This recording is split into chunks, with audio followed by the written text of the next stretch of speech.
Chapter 1820, Movements of the Demon Cult, 2. As the Ancestor Wishes. Ling Majian replied politely before ending the conversation with Ling Hogong. Ling Majian carefully left the secret room before returning to the room he had placed Jian Chen's jade talisman in. Ling Majian had stored the jade talisman from Jian Chen in a jade box covered by formations, and he had placed the box gently in the center of the room. Before, he was clearly cautious about Jian Chen. He was afraid that Jian Chen had planted tricks on the jade talisman to track all of his movements. As a result, he did not take the jade talisman with him when he contacted Ling Hogong. However, now that he had learnt that Jian Chen was trustworthy from Ling Hogong, he completely dismissed all his caution. He arrived in the center of the secret room, bent down, and picked up the jade box. He removed the formations on it before putting it away in his space ring sternly. He put it there so that he could keep it safe from any damage. At the same time, Ling Hogong sat on a mountain within an independent world. He had an ancient sword on his back. He stared at the formations that vanished gradually and sighed emotionally. I never thought that all my previous close friends would cut off all ties with the Ling family in such a straightforward manner despite what the Ling family is facing right now. Moreover, it is just because they're afraid of being pulled into trouble as well. And yet Jian Chen, someone I had only befriended recently, would come to my Ling family even though he ran the risk of drawing in problems from the Empyrean demon cult. Brother Jian Chen, I will remember your close support. Even though you've not provided any actual help yet, your intentions alone are enough, Ling Hogong sighed emotionally. What close support? Old man Ling, you're so old, and you're still looking for support and love. Why don't you go train the sword for Bao Bao? At this moment, a golden sword flew over from afar. It transformed into an illusionary girl. She seemed as perfect as a sculpture and extremely cute. However, she just happened to plant her hands on her hips and scold at Ling Hogong like an old man. A vein immediately bulged on Ling Hogong's forehead when he heard the sword spirit's words. He responded, "You're talking nonsense. Close support is close support. What has it got anything to do with love? Moreover, my state of mind has already passed the period of considering love long ago. How can you, a mere sword spirit, understand?" The sword spirit's cheeks bulged up in anger. She pointed a finger at Ling Hogong and yelled out, "How dare you, old man Ling? How dare you say that Bao Bao doesn't understand? How dare you? Bao Bao will show you how Bao Bao will teach you a lesson if you look down on Bao Bao." The sword spirit immediately controlled the sword to stab at Ling Hogong. Immediately, sword chi began to radiate, and golden light illuminated the surroundings blindingly. Even though the golden sword did not possess an owner, the sword spirit produced a might that was no weaker than an overgod. In fact, it was even much more powerful than many overgods. Ling Hogong became stern. He deeply understood the power of the sword spirit, so he did not dare to behave carelessly. He immediately drew the sword on his back and yelled out, "Chaotic Heaven's sword style." A resplendent glow shone from Ling Hogong's sword and shot towards the sword spirit aggressively. If Jian Chen were present, he would have discovered that Ling Hogong was much stronger than before. Not only had Ling Hogong successfully advanced to mid-overgod, but his comprehension of the laws of the sword had advanced as well. Just the Chaotic Heaven's sword style allowed Ling Hogong to dominate most mid-overgods. He would even be able to put up a fight against late overgods. Is this your Chaotic Heaven's sword style, old man Ling? You tarnish the name of the sword style when you use it. Bao Bao will show you just what the true Chaotic Heaven's sword style is, the sword spirit said scornfully. Suddenly, an even more powerful and purer sword chi shot out from the golden sword. As the sword chi shot out, the surroundings seemed to darken. The sword chi shone with so much light that it was enough to blot out the sun, moon, and stars. Even the world paled in comparison. The sword chi seemed to have become the only existence in the world at that moment. When the two attacks collided, Ling Hogong's sword chi seemed as fragile as a vase. It shattered silently, and the sword spirit's attack continued onwards like it was unstoppable. It directly shot towards Ling Hogong. Swish! The sword chi flew over Ling Hogong's head. Although it did not injure him, it cut his hair. Ling Hogong seemed disheveled at that moment. He seemed to be in quite a sorry shape. It was to the point where his sage-like bearing had vanished long ago. My hair! You sword spirit is just detestable. You go too far. Ling Hogong cursed furiously. He was in a horrible mood. To think that he, Ling Hogong, who was famed in the divine kingdom of Pingtian to the point where basically no one dared to offend him, would actually be forced to such a state by a sword spirit. Did you see it? That's the true chaotic heaven's sword style. Old man Ling, don't you dare say Bao Bao doesn't understand. Umph. The sword spirit appeared. Her hands were still planted on her hips, and her lips were pouted. She seemed rather cocky. Why, you're completely unreasonable. All you know is endless harassment. Ling Hogong said furiously. The sword spirit's cocky expression disappeared in the blink of an eye when she heard that. Her little face sank, and she glared at Ling Hogong furiously with her large, beautiful eyes. She scolded, "How dare you speak up to your superior? You speak ill of Bao Bao and even dare to call Bao Bao someone unreasonable who only knows endless harassment. Is Bao Bao someone like that? Old man Ling, looks like Bao Bao hasn't given you a good enough impression. Bao Bao will definitely teach you a solid lesson this time so that you know about my power. This time, Bao Bao will strike awe into you deeply, enough for you to gain a deep impression. You'll be shaking in fear the next time you see Bao Bao." The Divine Kingdom of Three Cauldrons was an organization similar to the Divine Kingdom of Pingtian. It was only separated from the Divine Kingdom of Pingtian by the Divine Kingdom of 9 Stars. However, the Divine Kingdom of Three Cauldrons had completely lost its former glory and dignified bearing. Smoke rose up in various places across its great territory, and the flames of war burned. All the provincial cities had been reduced to ruins across the entire Divine Kingdom while blood formed rivers. The ground had been dyed red. Several dozen years ago, the 9th army of the Empyrean demon cult attacked the Divine Kingdom of Three Cauldrons. In just a few dozen years, the 9th army successfully took down all their provincial cities.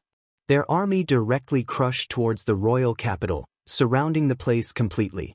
Now, the Divine Kingdom of Three Cauldrons was reduced to a single, lonely royal capital. The 9th army of the Empyrean demon cult was only composed of a few 100,000 people.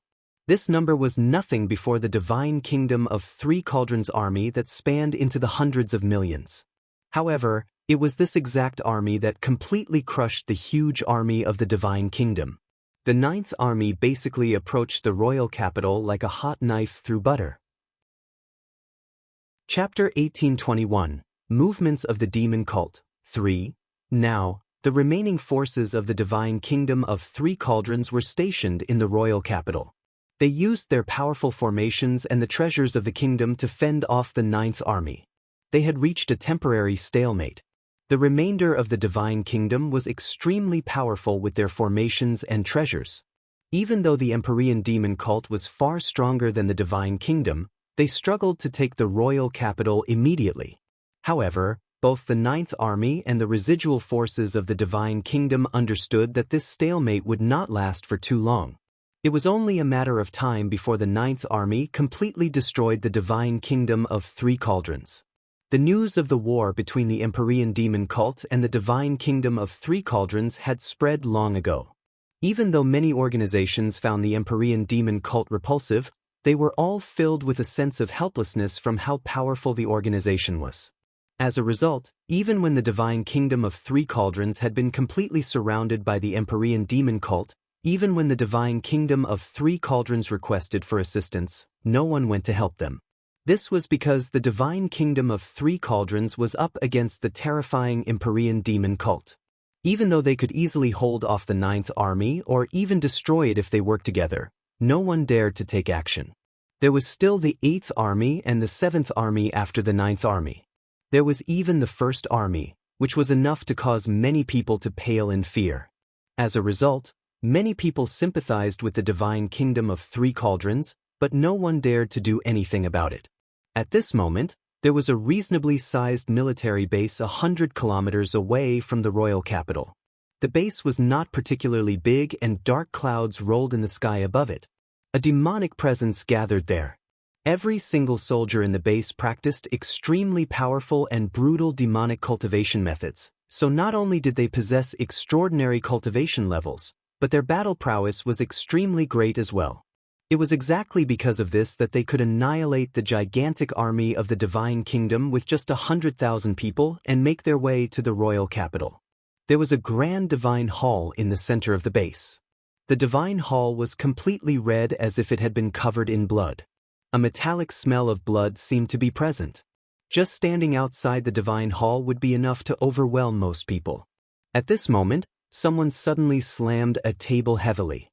A cold growl followed. 10 years? It has been 10 whole years, and our 9th army still hasn't gotten through to the royal capital. Do the three of you even have brains? Why don't you think about a way that will allow you to take down this place as soon as possible? I've stared at this shitty city for 10 years already. I get angry just from glancing at it now. The speaker was a burly man.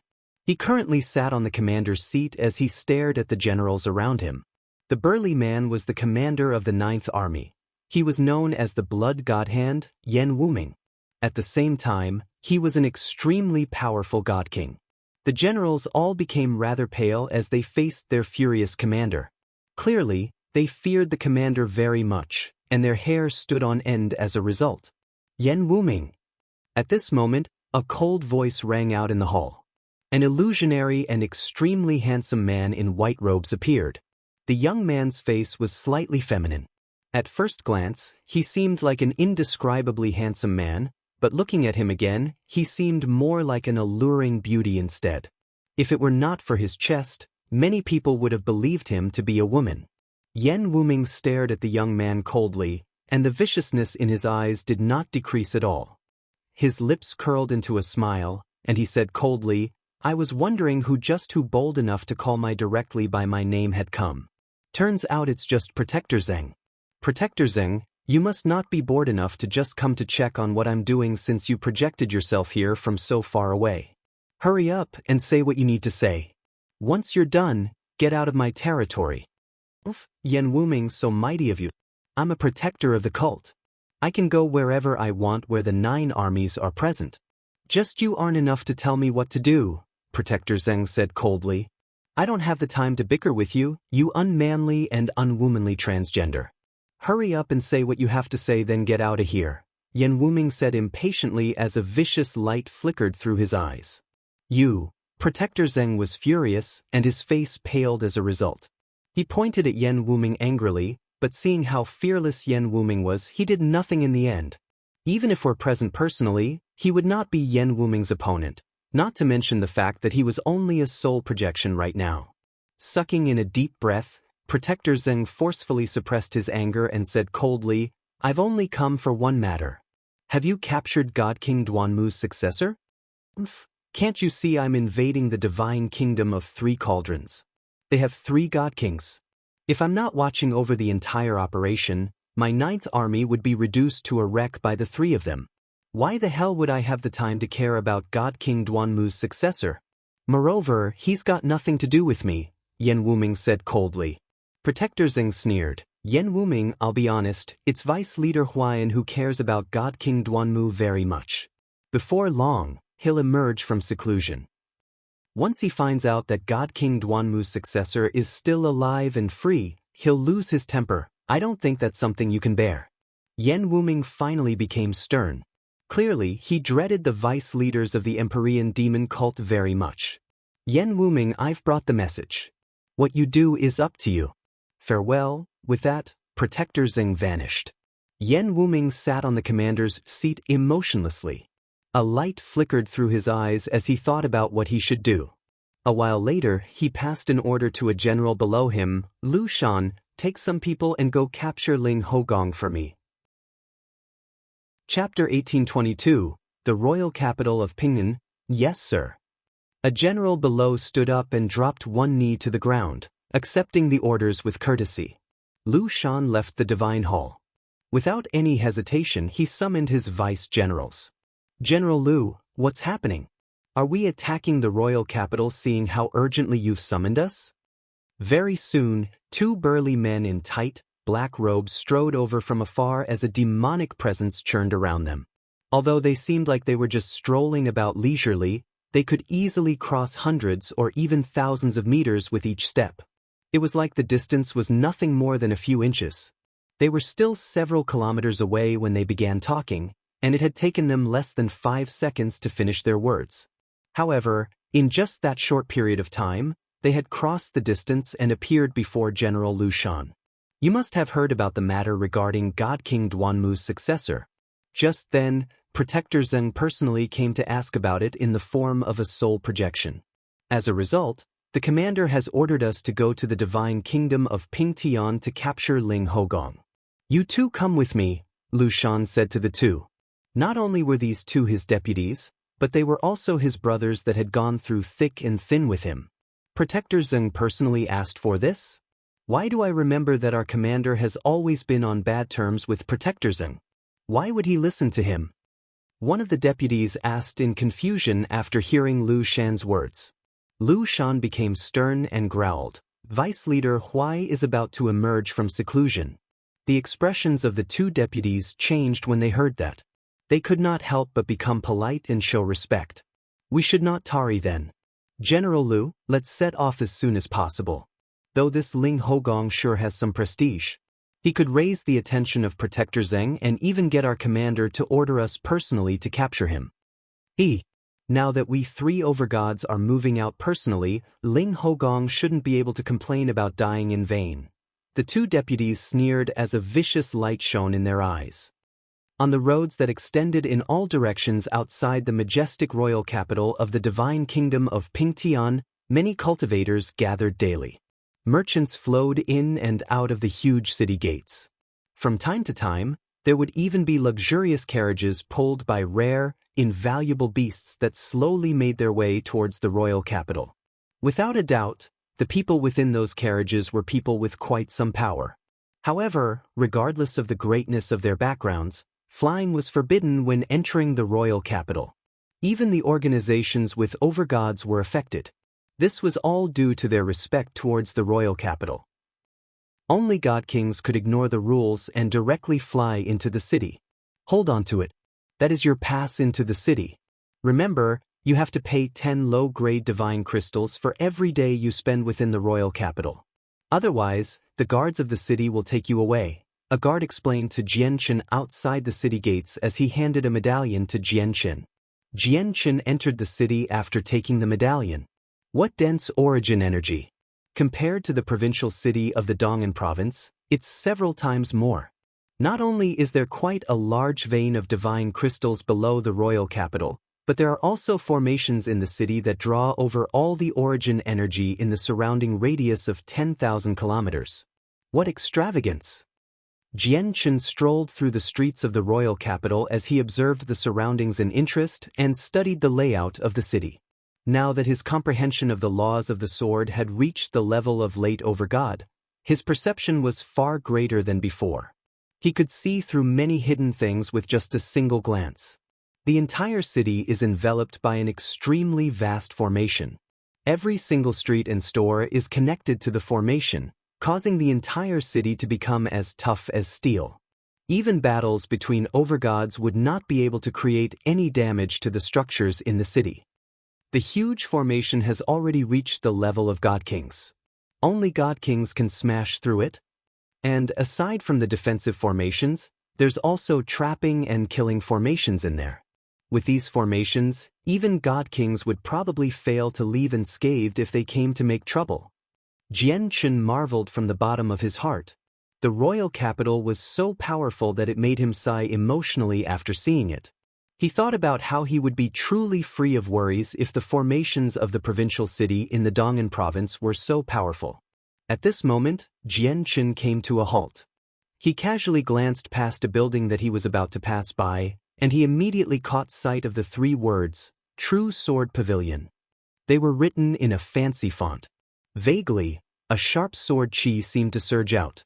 Clearly, the place was a shop that specialized in flying swords. After pausing for a moment, Jianchen entered without any hesitation at all. The pavilion was filled with a great collection of various flying swords. Small groups of people gathered within the large store as they studied the swords like gentlemen. They would shake their heads in disappointment at times, and they would also nod and praise at other times. A few pretty women received them as customers politely with businesslike smiles, presenting swords to them patiently. Among them, there was a group that stood out the most. They had basically become the center of attention in the shop, attracting the gazes of everyone present. The group consisted of 2 women and 1 young man. One of the women possessed devastating beauty. Not only was her beauty and bearing extraordinary, but she also possessed an otherworldly charm. Her expression was gentle, making her seem quiet. A single glance was enough to make people feel warm inside. The other woman also possessed extraordinary beauty. Her face was filled with an uncontainable sense of arrogance. From her curled lips, she was clearly a rude and unreasonable woman. The young man was dressed in luxurious robes and was extremely handsome. However, his face was filled with arrogance as if he looked down on everyone. Evidently, he was a wastrel from a powerful clan. A few guards stood behind each of them. Even though they were only at the peak of reciprocity, they were clearly not nobodies. At this moment, the young man smiled as he spoke gently to the soft-spoken woman beside him. Uncontainable adoration filled his eyes. Chapter 1823, True Sword Pavilion. The other arrogant woman could not help but become slightly annoyed when she saw how the young man treated her sister so lovingly while ignoring her. Her face darkened slightly. "Welcome, young master. How may I be of service?" At this moment, a gentle voice rang out from behind. A graceful female employee who seemed to be in her 20s went up to receive Jianqin. She smiled slightly and behaved extremely politely. Jianqin glanced past the collection of flying swords casually. He showed some disappointment and asked the lady, "Do you have any better swords? Such as high quality, or even better, supreme quality?" Jianqin's flying snow sword had been destroyed long ago. In the past few years, he never had a sword that suited him. One reason was because it was impossible to find a better flying sword in the place like the Dong'an province, and also because medium-quality saint artifacts were no longer of any use to him with his current strength. Even high-quality saint artifacts would not be able to last him for very long. Only supreme-quality saint artifacts would suit him. However, even a high-quality saint artifact had never appeared in the provincial city of the Dong'an province, so let alone a supreme-quality saint artifact. "What? You're looking for a supreme-quality flying sword?" The lady who received Jianqin immediately changed in expression when she heard him and cried out in disbelief. Her cry immediately drew over the attention of the other customers in the store. Immediately, they all turned their heads over and stared at Jianqin in surprise. Even the 2 beautiful women and the young man who seemed to be a wastrel looked at Jianqin. Did I really just hear that? Really? Someone actually wanted to buy a supreme quality saint artifact? Surely I've heard wrong. There's actually someone who wants to buy a supreme quality saint artifact. Where has this country bumpkin come from, wanting to buy a supreme quality saint artifact as soon as they enter the store? I'm laughing my ass off. What does he think a supreme quality saint artifact is? Does he think it's any old item you can find off the street? Or does he really not know just how valuable a supreme quality saint artifact is? The young man could not help but burst into laughter. His voice was filled with mockery and recklessness. "This is just hilarious. Ha, I'm really laughing my head off." As the young man laughed, the arrogant woman could not help but laugh aloud as well. She stared at Jianqin like she was looking at an idiot. Even the beautiful, quiet lady could not help but smiled slightly as she studied Jianqin closely. However, when the young man saw her smile, his face immediately sunk heavily. A sliver of coldness appeared in his eyes and he swore inside, "God damn it. Ruru's actually smiled. She's actually smiled. I've pursued her for so long but she's never smiled at me before, yet just a single sentence from this country bumpkin who can from who knows where has made her smile. God damn it." At this moment, the young man's gaze towards Jianqin became laced with some ill intentions. The flames of envy burned within his gaze. Bastard! Not only can this country bumpkin make Ruru smile, he just happens to be handsome as well. Damn it! Screw him. The young man became furious as his gaze gradually turned into a glare. Jian-Chen frowned. He glanced past the young man and woman who laughed at him.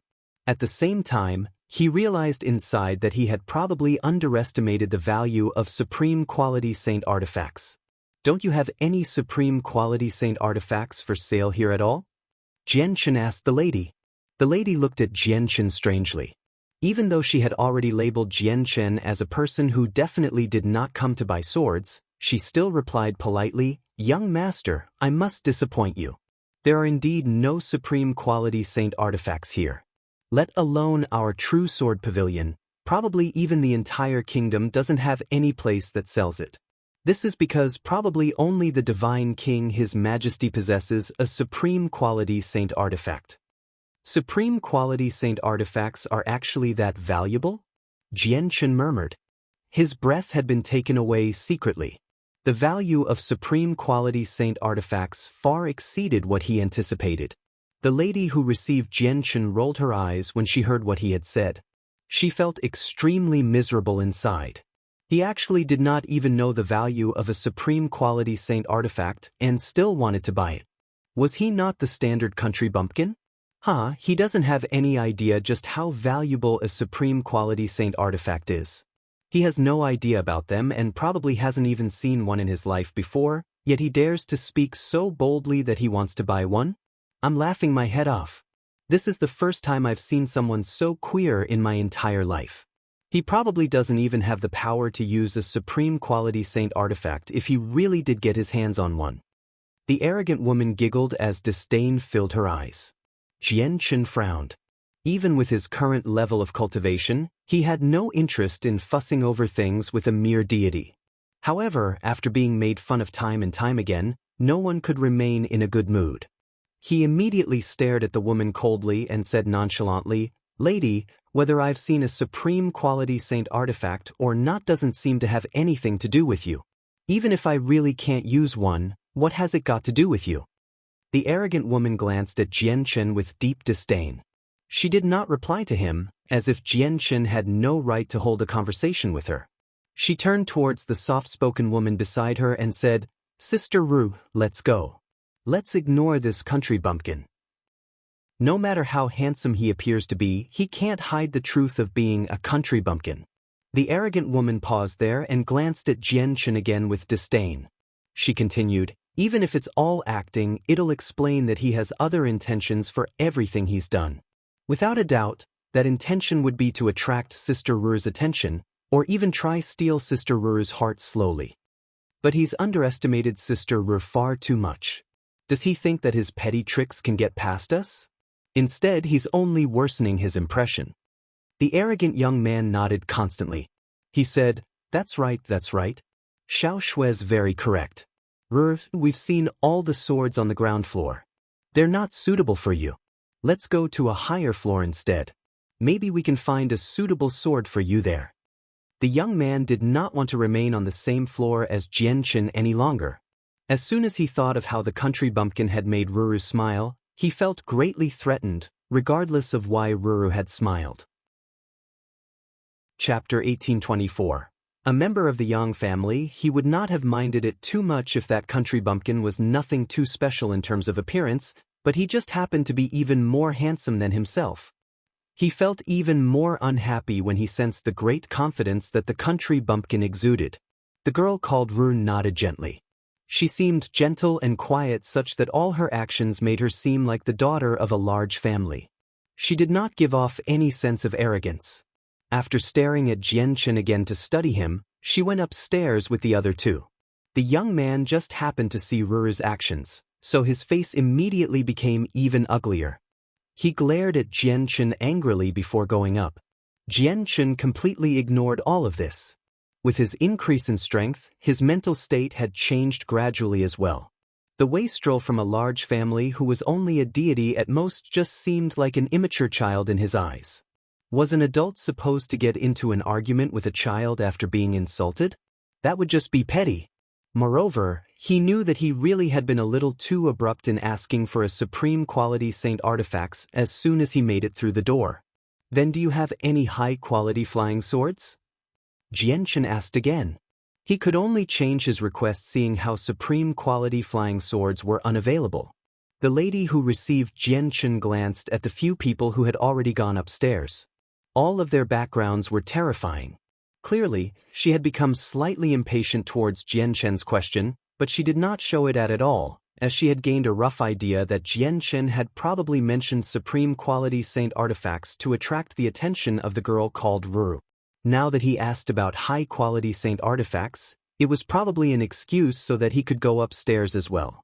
Young master, our store just happens to have a few high-quality saint artifacts, but they're all upstairs. The lady maintained her business smile and did not show a trace of what she was thinking. Take me there, Jianchen said without any hesitation at all. He truly lacked a suitable weapon right now. Yes, young master. Please follow me. The lady was filled with contempt inside, but she still led Jianchen to the next floor extremely politely. Jianchen found the three people with just a single glance as soon as he arrived on the next floor. They were currently choosing a flying sword with great attentiveness under the protection of their guards.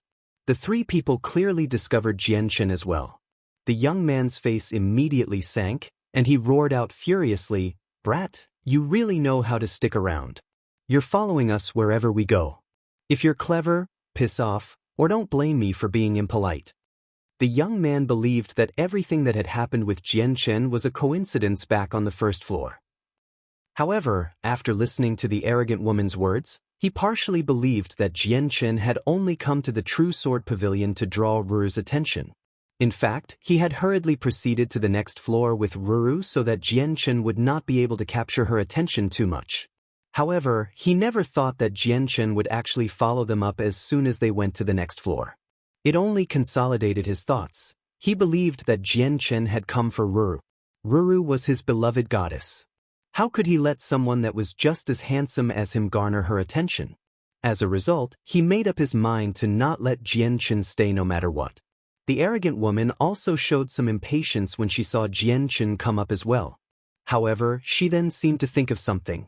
A gleam of light flickered through her eyes. The person that Yang Tai truly likes is Ruru. As long as Ruru remains unwed, Yang Tai will never give up. That person seems competent after all. If he can really steal Ruru's heart, it'll be fantastic for me. At the very least, Yang Tai can give up on Ruru. As soon as she thought of that, not only did the arrogant woman stop feeling annoyed by Jianchen's presence, but she even became slightly eager for Jianchen to steal Ruru's heart. Yang Tai clearly wants to move against him now. With Yang Tai's background, that person is in big trouble. I have to help him, thought the woman. Just when she wanted to assist Jianchen to break free from the situation, she heard Jianchen's voice ring out. Don't you think too highly of yourself? I've come here to buy a sword, and it's a complete coincidence that we're up here together. How can you say that I'm following you? Moreover, I'd suggest you watch your mouth, or you'll be making trouble, Jianchen said calmly and slightly coldly. As the saying went, even the kindest of people could become displeased. Even though Jianchen despised falling to the same level as people like him, he could only do something about it and teach them a lesson if they crossed his bottom line. Jianchen's somewhat threatening words stunned all the people on the floor. They all glanced over and stared at him in disbelief. The lady who had brought Jianchen to the floor paled slightly. She knew exactly what background the young man possessed. It was one of the greatest clans in the royal capital. Few people were willing to offend them. Isn't that person just too reckless and fearless? Doesn't he know who he's threatening? It's the young master of the Yang family, the lady thought to herself. She was at a loss about whether bringing Jianchen up was a mistake or not. The outcome of offending the Yang family was never good. For a moment, even the young man was dumbstruck. He stared at Jianchen in a daze and still seemed to be at a loss. This was the first time someone had threatened him. Jianchen ignored everyone's surprise. He arrived before a few high-quality swords by himself and began studying them carefully.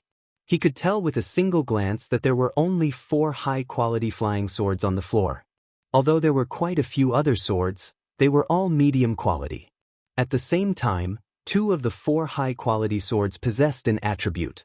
They respectively shone with a dazzling, fire-red light and an earthen yellow light. A powerful white glow surrounded the other two swords. From outside, they only seemed to be balls of dazzling white light, making it very difficult to see the swords themselves. Jian Chen's eyes shone. He studied the two swords without blinking at all.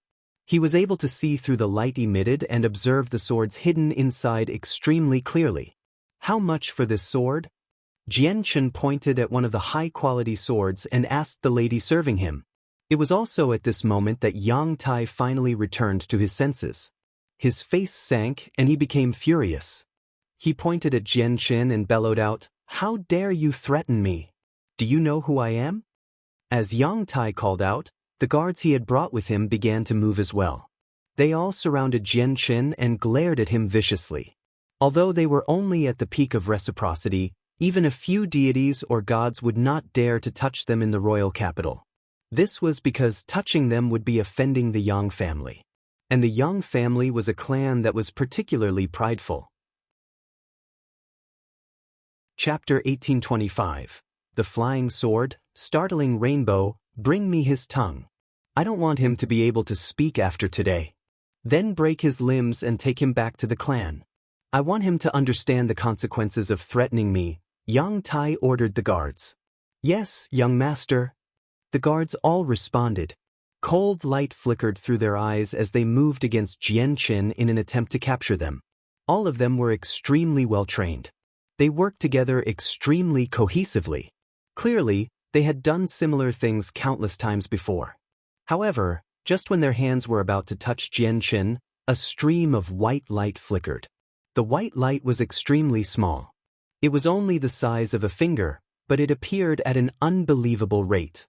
With their strength at the peak of reciprocity, they had failed to even sense its appearance before it vanished again.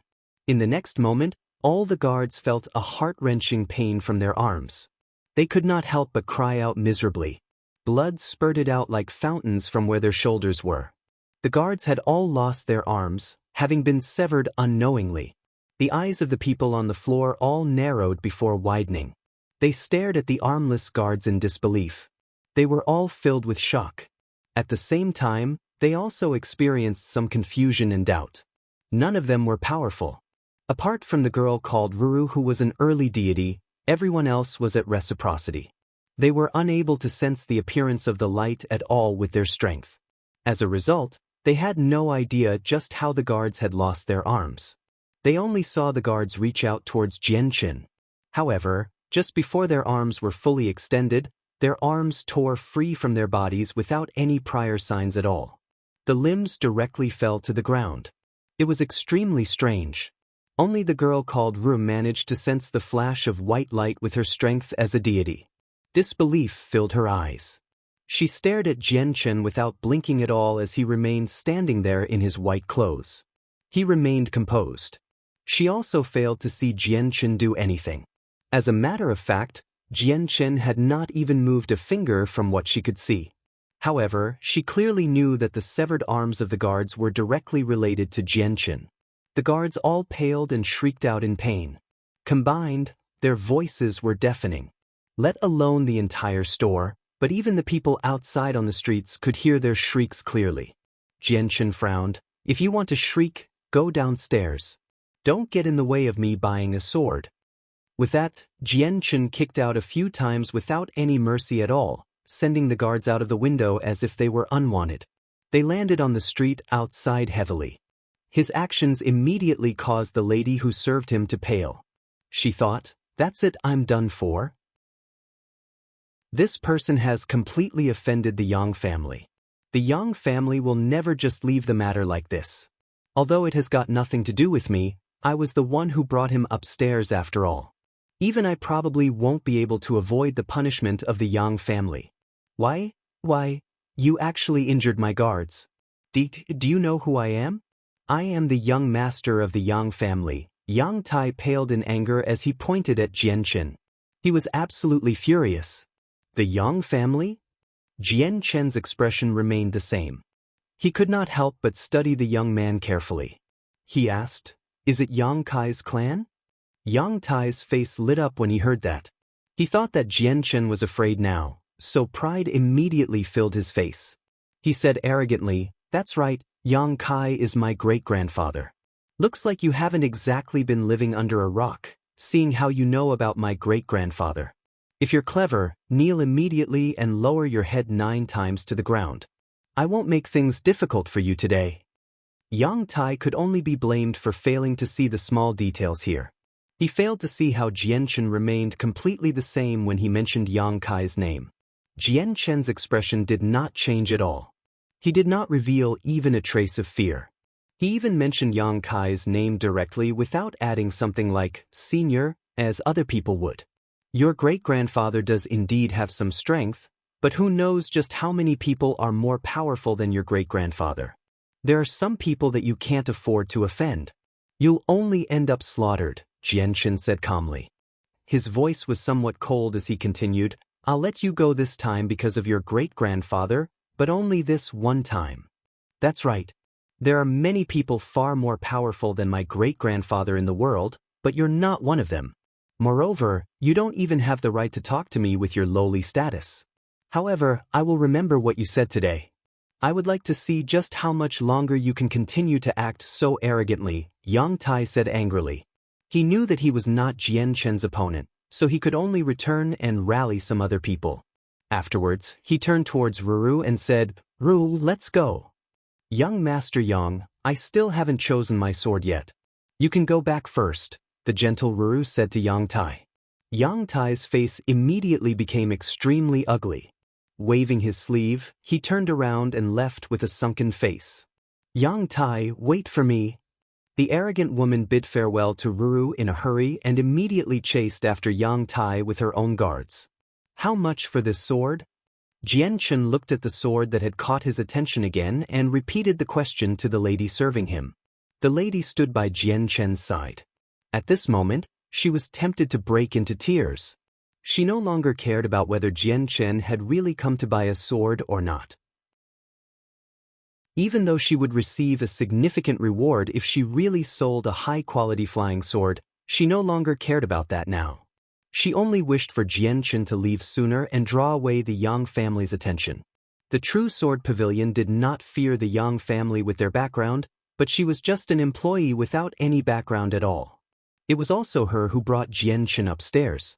As such, if the Yang family decided to look into the matter, she would definitely be in trouble. However, she just happened to not be bold enough to say all this.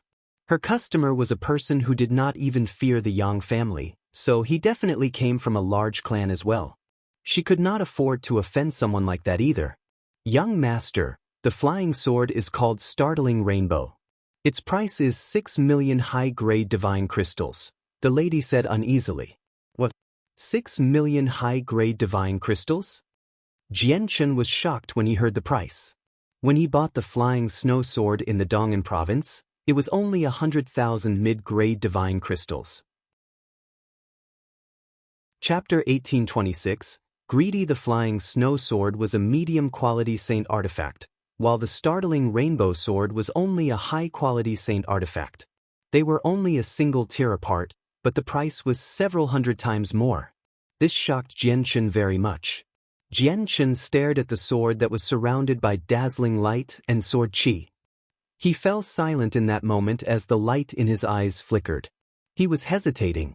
Clearly, the price of the sword had far exceeded Jian Chen's expectations.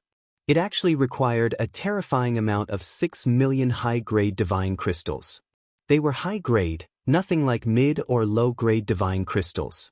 He still possessed the 10 blocks of high-grade divine crystal, which was more than enough to purchase the sword. However, he originally planned to break up the divine crystals into mid- and low-grade ones so that Shangguan Mu'er and the others could use them to cultivate. He had not planned to spend so many here. 6 million high-grade divine crystals were equivalent to 600 million mid-grade divine crystals. Such an amount was enough for everyone to cultivate until they were gods. Of course, that was given that their comprehension of laws could keep up with their cultivation. Young master, the startling rainbow sword is actually relatively cheap among the high-quality saint artifacts. Many better high-grade saint artifacts are worth billions. May I ask if the young master is still interested in purchasing this high-quality saint artifact? The lady asked. Although she spoke very politely, there was a sense of urgency in her voice that anyone could tell. Her inquiry at the end even slightly sounded like she was chasing Jianchen away. It was like she was asking him to hurry up and buy the saint artifact or get lost. This was because Jianchen had offended the Yang family. If Jianchen remained, she would be pulled into the matter as well, so she naturally hoped for Jianchen to leave sooner so that the Yang family would direct their attention elsewhere. Jianchen also seemed to notice the underlying message in the lady's voice. He glanced at her and said nonchalantly, "Medium-quality saint artifacts are only around 100,000 mid-grade divine crystals. Why are high-quality saint artifacts so pricey? Looks like you don't understand the value of high-quality saint artifacts." At this moment, a gently voice rang over. It was a very natural and pleasant voice. The girl called Ru looked over. The light in her limpid eyes shone as she stared at Jianchen very calmly. She said, "The reason why there's such a great disparity in price between medium and high-quality saint artifacts is because high-quality saint artifacts are very difficult to forge, and the materials required are extremely difficult to find. In the divine kingdom of Pingtian, there are many people who can forge medium-quality saint artifacts. They're present in basically all provincial cities. As a matter of fact, there are even some provincial cities with several such artifacts. However, people who can forge high-quality saint artifacts are almost mythical existences. Even including the neighboring kingdoms, there are only 4 or 5 of them. On the other hand, there is not a single person like that in our divine kingdom of Pingtian. All the high-quality saint artifacts basically come from other divine kingdoms, which is why they're so valuable." The girl called Ru stared at Jianchen deeply after saying that. She continued, "The supreme quality saint artifacts that you wanted earlier are even more valuable. Not only are they hundreds of times more valuable than the startling rainbow sword, but they might even 1,000 times more valuable. There's basically no supply." "Thank you for informing me." Jianchen clasped his fist towards Ru. He had finally gained some understanding towards high and supreme quality saint artifacts from Ruru's explanation. "There's no need to be so polite, young master. It's just that you've offended the Yang family earlier. With how the Yang family normally acts, they'll never let this matter go. It's best if you leave this place sooner. Even if you possess some background and do not fear the Yang family, Yang Tai probably won't let the lady who brought you here off so lightly," Ruru said to Jianchen nonchalantly. Jianchen frowned when he heard that. The lady that received Jianchen indeed paled in fright at that moment. Blood drained from her face, and even her body trembled gently. She was filled with fear. "I'm buying the sword," Jianchen said to the lady. With a wave of his hand, 6 blocks of high-grade divine crystal directly fell to the ground, producing a deep thud. The lady immediately became stunned. She stared at the 6 blocks of divine crystal in a daze as her breathing became rather ragged. At the same time, she was greatly taken aback. She had never expected Jianchen to actually purchase the high-quality saint artifact. Moreover, Jianchen had not even raised an eyebrow when he took out 6 million high-grade divine crystals. Even the girl called Ruru became slightly surprised. She did not think Jianchen would possess so many divine crystals either. Even to a few overgods, 6 blocks of high-grade divine crystal was a tremendous sum. "Please wait, young master. I'll call the manager over this instant." The lady hurried off. Excitement and joy filled her face. She had just successfully sold a high-quality saint artifact. Not only would her commission be an astronomical figure, but it was also enough for her to receive a promotion. Once she possessed a certain level of status in the True Sword Pavilion, there would be no need for her to worry about any problems from Yang Tai. Very soon, the manager hurried over and successfully completed the transaction with Jianchen. Before long, Jianchen took the startling rainbow sword he had just purchased out of the store. He found a large, luxurious inn and directly reserved their best room. He closed the door and hung the sign, "Secluded Cultivation," on the door. After doing so, he began to refine the startling rainbow sword without pausing during the entire process at all. "With this high-quality saint artifact, my strength will increase by quite a lot. It's just a pity that I can't find any supreme quality saint artifacts," Jianchen thought. He found it to be rather regretful. After thinking this, he activated the defensive formations in the room. As Jian Chen refined the startling rainbow sword, Yang Tai also hurried back to the True Sword Pavilion with his group of people from the Yang family. Not only were there several deities in the group, but there was even a god elder. The True Sword Pavilion did not dare to give the furious people of the Yang family the cold shoulder. The manager himself appeared and received Yang Tai with a smile. "Young Master Yang, unfortunately, you've come a little late. The person you're looking for has already left. They're not in our True Sword Pavilion." I will obviously search the entire city for that person. But there was a lady in your True Sword Pavilion who worked with him. I have to take her away, Yang Tai said coldly. He did not dare to barge in with the manager standing at the door. "Apologies, young Master Yang. She just sold a high-quality saint artifact, making a great contribution to our business. As a result, she has been promoted to assistant manager. You can't take her away," the manager of the True Sword Pavilion replied politely. "What? She sold a high-quality saint artifact? Did that person really buy a high-quality saint artifact?" Yang Tai was surprised inside, but he revealed a huge grin on his face soon after. "Young Master, since that person can purchase a high-quality saint artifact, he must have quite an impressive background. He might even be from a clan with an overgod. You can't act recklessly in regards to this matter. You can't offend such a powerful clan over something as petty as this," the elder of the Yang family said from beside Yang Tai. "No. This matter relates to the pride and dignity of our Yang family. How can we just let the matter end like this? I have to find this person," Yang Tai said coldly. Joy filled his eyes as he sniggered, "Though, if he's willing to hand over the high-quality saint artifact, I'll forget this ever happened." Chapter 1827. Knocking on the door, this person paid a huge price to obtain that high-quality saint artifact. He must be treating it like a treasure. Taking it from him probably won't be an easy feat, the god from the Yang family said. He frowned slightly as he sensed an ill omen in regards to Yang Tai's intentions. Before Yang Tai could follow up, the elder continued, "Moreover, this person definitely isn't simple since he possesses such great wealth. Since he's bold enough to buy a high-quality saint artifact, he might actually possess the strength to protect it and prevent himself from being robbed right after the purchase. As a result, I can conclude that this person is either very powerful, or he comes from a clan or organization with an overgod.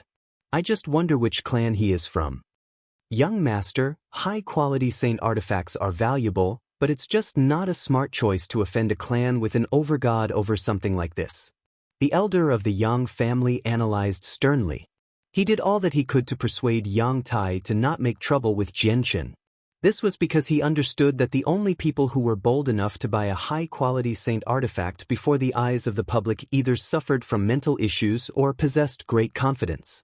The elder directly ignored the possibility of the person being a powerful expert because 6 million high-grade divine crystals was not something that any person could take out, particularly without the backing of a powerful clan. However, Yang Tai paid no attention to the elder's attempts at persuasion at all. He insisted on the same thing, speaking arrogantly, "I don't know whether that person is from a clan with an overgod. You're only guessing as well. What if you've guessed incorrectly and that person not only lacks any particular background, but he lacks strength as well? That he was just lucky, finding the dwelling of a person somewhere and receiving some treasures and wealth from there? Moreover, the brats severed the arms of my guards in such a fearless manner. My Yang family is a large clan within the divine kingdom of Pingtian after all. I have to redeem us. So what if he comes from a clan with an overgod? We're the Yang family, don't forget." Yang Tai could not help but become proud when he mentioned the Yang family.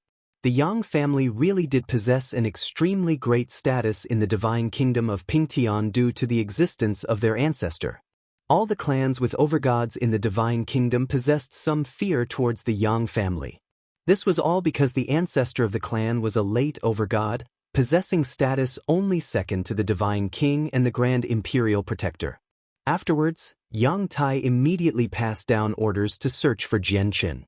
With the power of the Yang family in the royal capital, finding a person was naturally nothing difficult. They found the inn where Jian Chen had settled down in temporarily very soon. The entire room on the highest floor of the Perched Phoenix Inn, labeled Heaven, was covered by a formation. Jian Chen currently sat on the bed in that room as he refined the startling rainbow sword. He did not even consider that the young master of the Yang family might become interested in the saint artifact he had just purchased. However, even if he knew, he would not feel afraid at all. The ancestor of the Yang family, Yang Kai, was very powerful, having reached late over God. However, he had also reached late over God in terms of comprehension. All he lacked was cultivation. As a result, there was no reason for him to fear Yang Kai of the Yang family. At this moment, Yang Tai had already surrounded the Perched Phoenix Inn with over 100 experts from the Yang family. Not only were there many deities among them, but Yang Tai had even managed to bring a few god elders. Although Yang Tai's status as the young master would have never been enough to directly order the elders around, he still deserved some respect as a young master. Not to mention the fact that this matter was connected to a high-quality saint artifact. If they really could hand a high-quality saint artifact to their ancestor, it would be a matter of merit, and they would be rewarded handsomely. In regards to any problems that could be created, just how many people were willing to offend the Yang family with their current status? The person who bought the high-quality saint artifact severed the limbs of our guards. It was he who caused trouble first. We have a reason to make trouble. It's completely reasonable for us to take his high-quality saint artifact, one of the elders who hurried over later said seriously. Even though I haven't personally seen the overgods of the neighboring divine kingdoms, I have heard of them, so I possess some understanding towards them. There's only the patriarch of the Tianyuan clan that I don't really know, since he has only broken through recently. However, there's no one who matches the person who bought the high-quality saint artifact amongst all the overgods I know. As a result, I'm certain that this person isn't an overgod. Even if he's a god, he probably isn't from our kingdom because I basically possess information on all the gods in our kingdom, said a middle-aged man. He wore white robes and seemed like a scholar. Yang Tai immediately became overjoyed when he heard these words from the elder. He said, "Elders, let's go and find that person right now." The elders of the Yang family nodded happily and followed Yang Tai directly into the inn. Only the elder who tried to persuade Yang Tai earlier sensed that something was off, but now that the situation had developed to this point, he had run out of choices. He could only sigh to himself and follow them into the inn. As one of the most luxurious inns in the royal capital, the Perched Phoenix Inn naturally possessed some background. However, when the manager saw that these people were elders of the Yang family, he could only turn a blind eye. He did not dare to speak up. Even though the inn was the business of a clan with an overgod in the royal capital, there was nothing he could do. There really were very few people who dared to offend the Yang family, particularly over small matters like this. It's here. That person is staying here. Yang Tai brought the elders before Jian Chen's room, and his voice was filled with some excitement. Without any hesitation, he immediately touched the formation. Jian Chen sat within the room with his eyes closed as the startling rainbow sword shone with resplendent light as the sword hovered before him. It emitted the invisible, sharp sword chi of a high-quality saint artifact, filling the entire room. However, at this moment, the light that had always surrounded the sword suddenly vanished, revealing the sword itself. It was also at this moment that Jian Chen opened his eyes slowly. He stared at the startling rainbow sword before him calmly. After studying it closely, he could not help but show a sliver of delight. He murmured, "You'll be accompanying me in the future, startling rainbow sword." As he said that, Jian Chen's right hand touched the sword. At that moment, the sword just vanished all of a sudden, disappearing into Jian Chen's body. Suddenly, a ripple appeared in the defensive formation outside the room. Jian Chen's eyes narrowed. As soon as he put the sword away, he turned towards the entrance. His plain eyes gradually sharpened. Chapter 1828. A slight punishment. Not only could the formation for Jian Chen's room defend attacks from even gods, but it also functioned as a barrier that blocked sight and the senses of the soul. However, this only applied to those outside the formation. Inside, Jianqin did not suffer these restrictions, so he could clearly observe what was going on outside through the formation. Looks like this little young master of the Yang family harbors resentment towards me from when I severed the arms of his guards. He actually directly brought 4 gods from his clan. Even in clans with overgods, gods possess quite some status.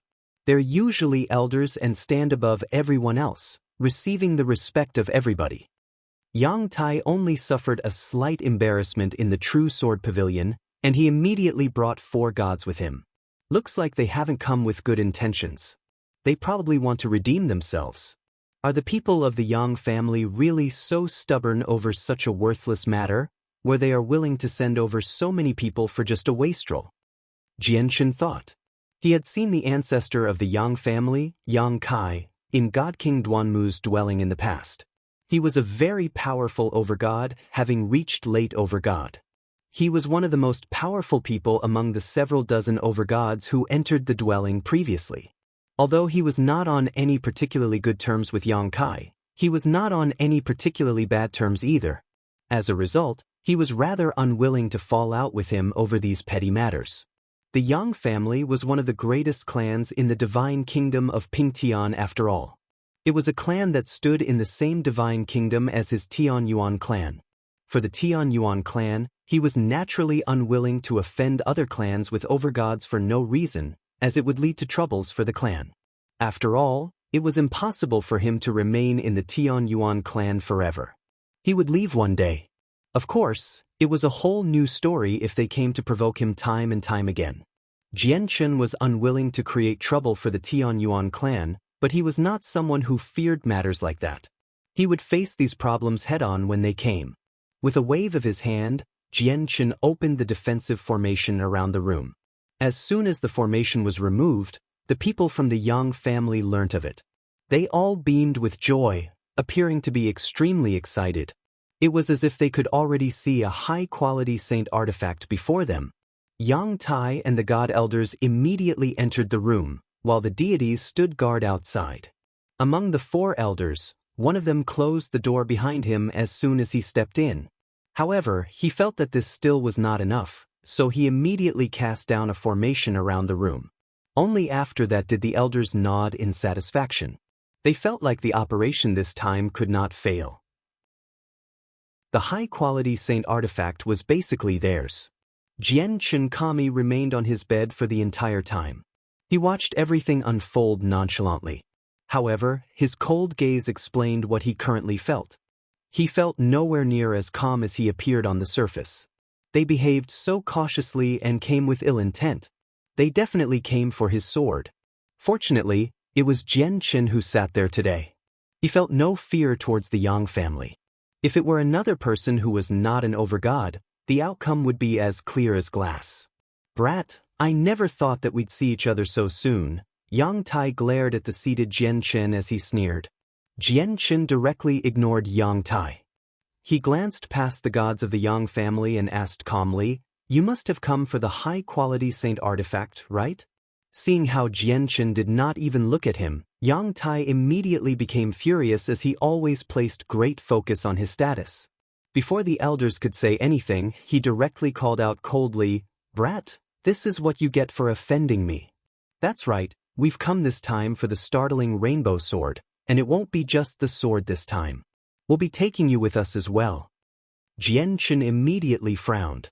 However, the elders silently studied Jianqin, and they gradually became stern as well, as all of them had discovered that they could not see through his strength. In their eyes, Jianqin seemed just like an ordinary person, without the presence of an expert at all. There were normally 2 situations that would lead to this. The first one was that the person possessed a great secret technique that could conceal their presence. As a result, gods or even overgods could not see through the cultivation of a deity. The other situation was that the difference in cultivation was simply far too great. All they needed to do was conceal their presence, and other people would not be able to sense it. The elders of the Yang family all studied Jianqin for a while before reaching the same conclusion. This person definitely is not an overgod. If he were an overgod, he would possess the pride of one. He probably would have sent us out of the room already, but he has only remained there without doing anything at all. It is probably because he fears us. This person must be a god who concealed his presence using a secret technique. He might even be a deity. Has the Yang family reached such a level of boldness in the royal capital? Have they already achieved dominance in the royal capital? Jian Chen murmured to himself. However, Yang Tai's face changed when he heard Jian Chen's words. Yang Tai could not help but think about an awful memory of the past, and his face immediately sunk heavily. He lost his temper and roared out, "You're looking to die." Yang Tai directly swung his hand towards Jian Chen's face. He had completely no idea just whose face he was trying to slap right now. Even the ancestor of the Yang family, Yang Kai, would never be bold enough to do something like this. This was because his action would create an irreconcilable grievance out of nowhere. It was one that would last until death. Jian Chen's gaze turned cold. He caught Yang Tai's hand easily and stared at him coldly. He said, "You sure are bold. Just this one action tempts me to claim your life. But I'll spare you because of your great-grandfather. You may have avoided death, but you still need to be punished." With a flash of light, Jian Chen severed Yang Tai's entire arm. Blood immediately began to spurt out like a fountain. Afterwards, Jian Chen pressed his hand against Yang Tai gently. With a miserable shriek, Yang Tai vomited blood and was sent flying out the window. A gleam of light flickered through the eyes of the elder who cast down the barrier. Immediately, a crack appeared and Yang Tai just happened to fly out through the crack. The elders did not stop this from happening. They had no good impression of Yang Tai, and his injuries would benefit them greatly instead. It would provide them with an even better excuses to move against Jian Chen.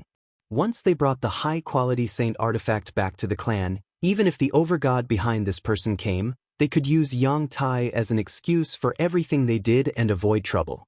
They also witnessed that Jian Chen was only a god at most through his moves this time as well, so they all became fearless. Yang Tai's miserable cries rang out from the street below while his blood had already formed a mess on the ground. It was very rare for people to get injured in the royal capital. In a short moment, Yang Tai's miserable cries had drawn over all the passers-by in the surroundings.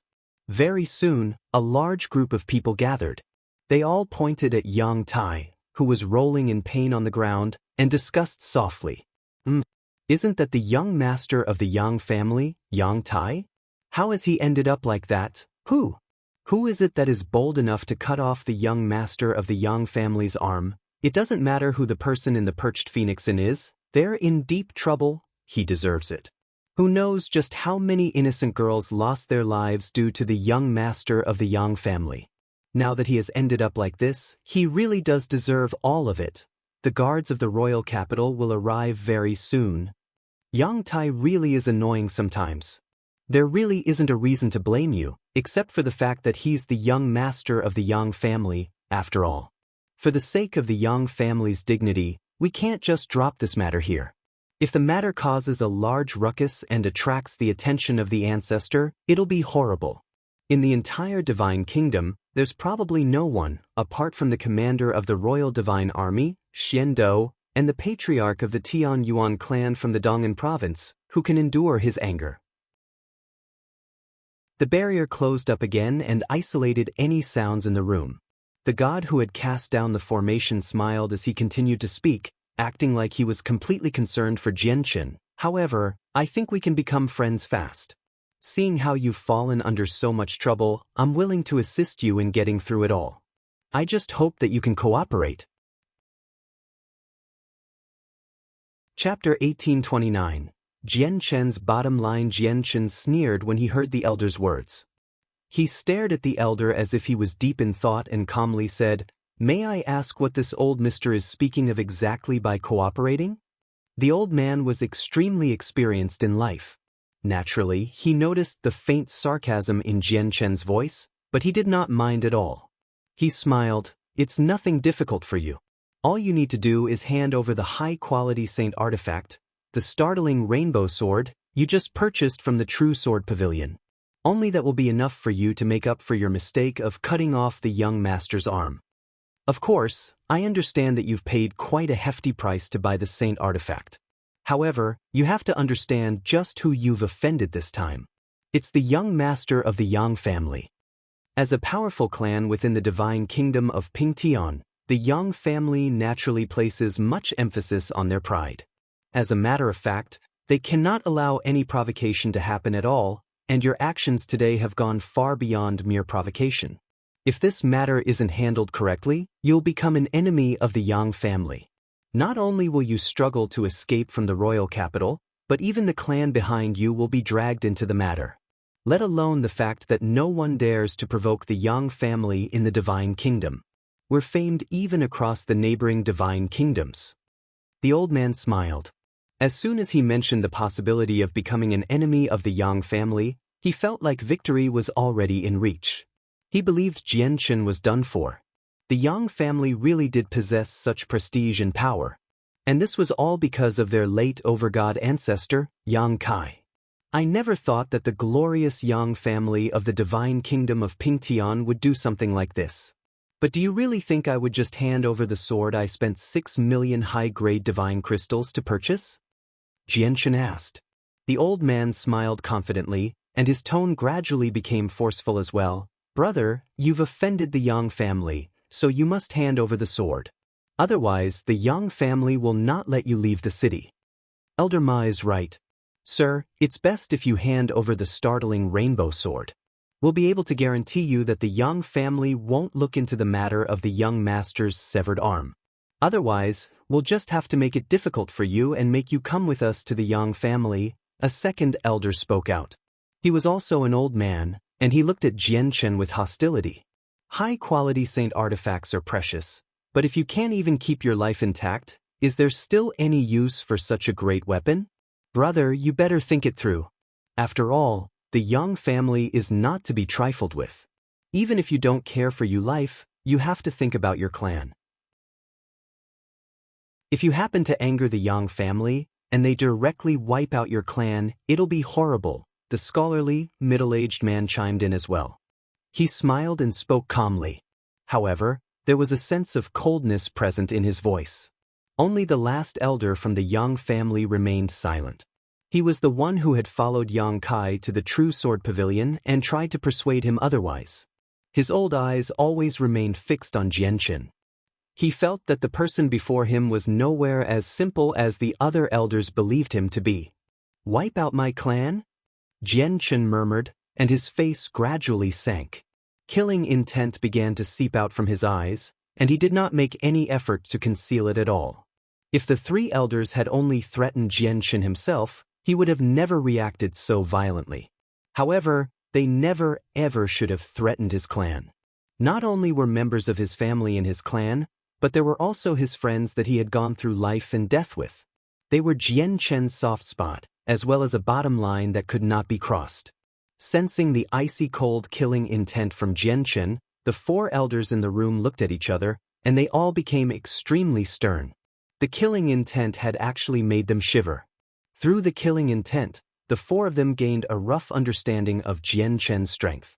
He was definitely more powerful than any single one of them. At this moment, Jianchen moved. The bed that he sat on shook gently, while he had already become a faint blur. He appeared before the scholarly, middle-aged man with unbelievable speed and directly grabbed his throat in a death grip. Only after sensing his throat being gripped tightly did the man see Jianchen appear before him. His eyes widened dramatically while disbelief flooded his eyes. His heart churned.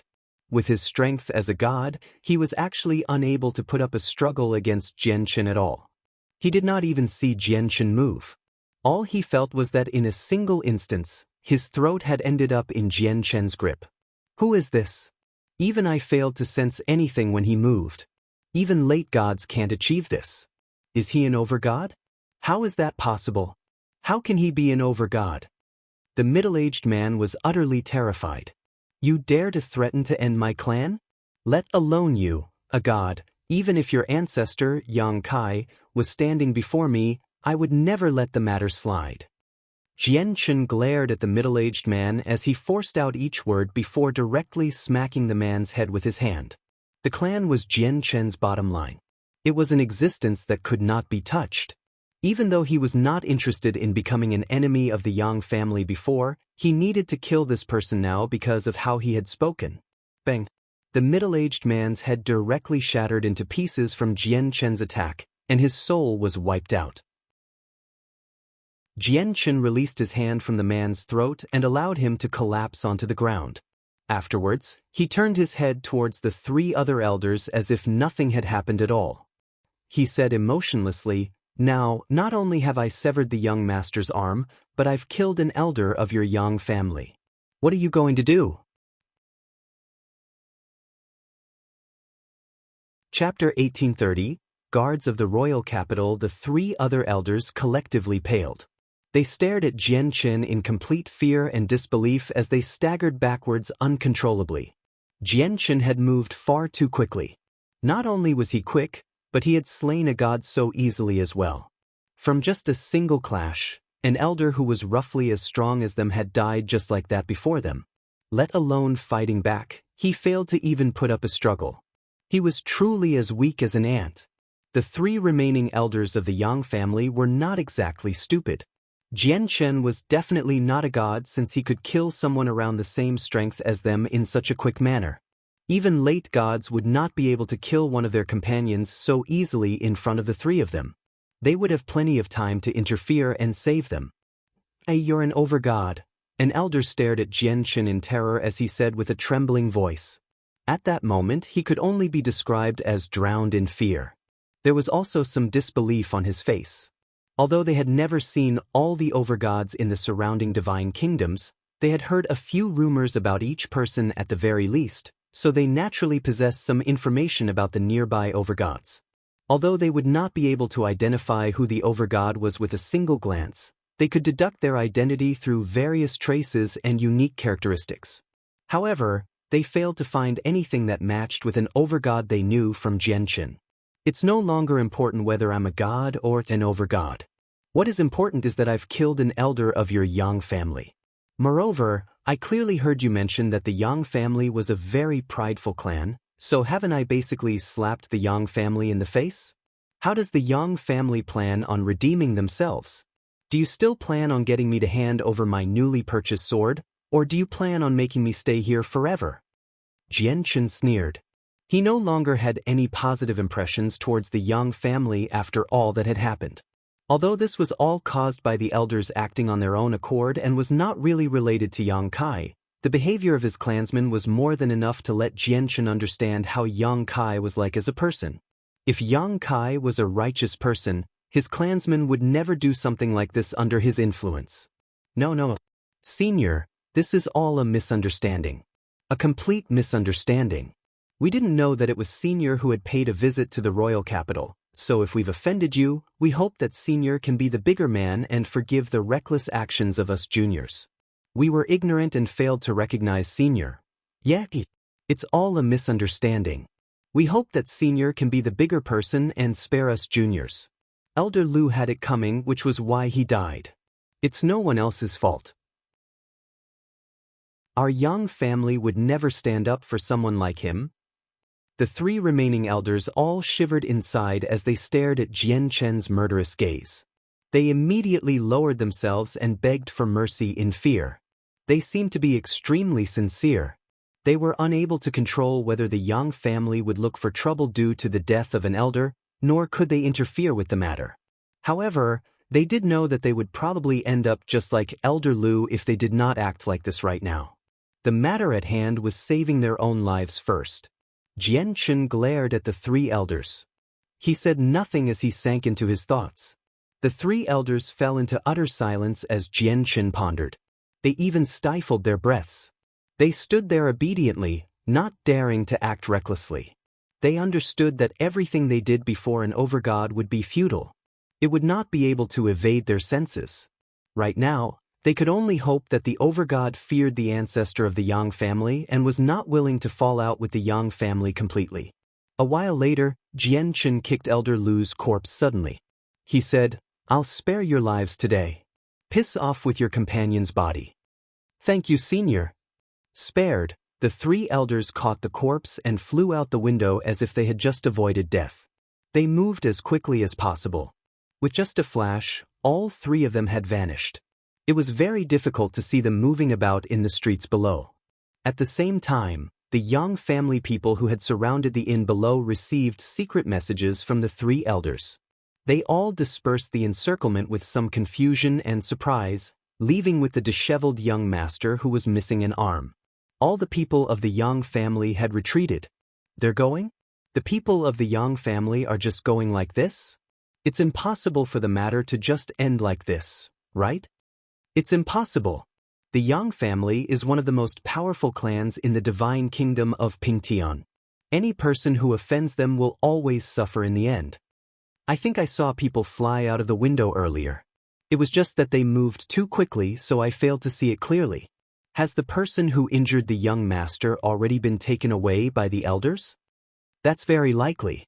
That person probably will suffer from the consequences of offending the Yang family. Sigh, looks like that is another soul lost from this world. The cultivators who had gathered on the streets all sighed emotionally. Many of them showed much sympathy, as well as anger and deep helplessness. At this moment, there was actually no one who took joy in the matter, surprisingly. Clearly, the Yang family was not well respected by many people even though they were one of the most powerful clans in the kingdom. The guards are coming. Everyone give way. At this moment, a call rang out, and the expressions of all the cultivators present immediately changed.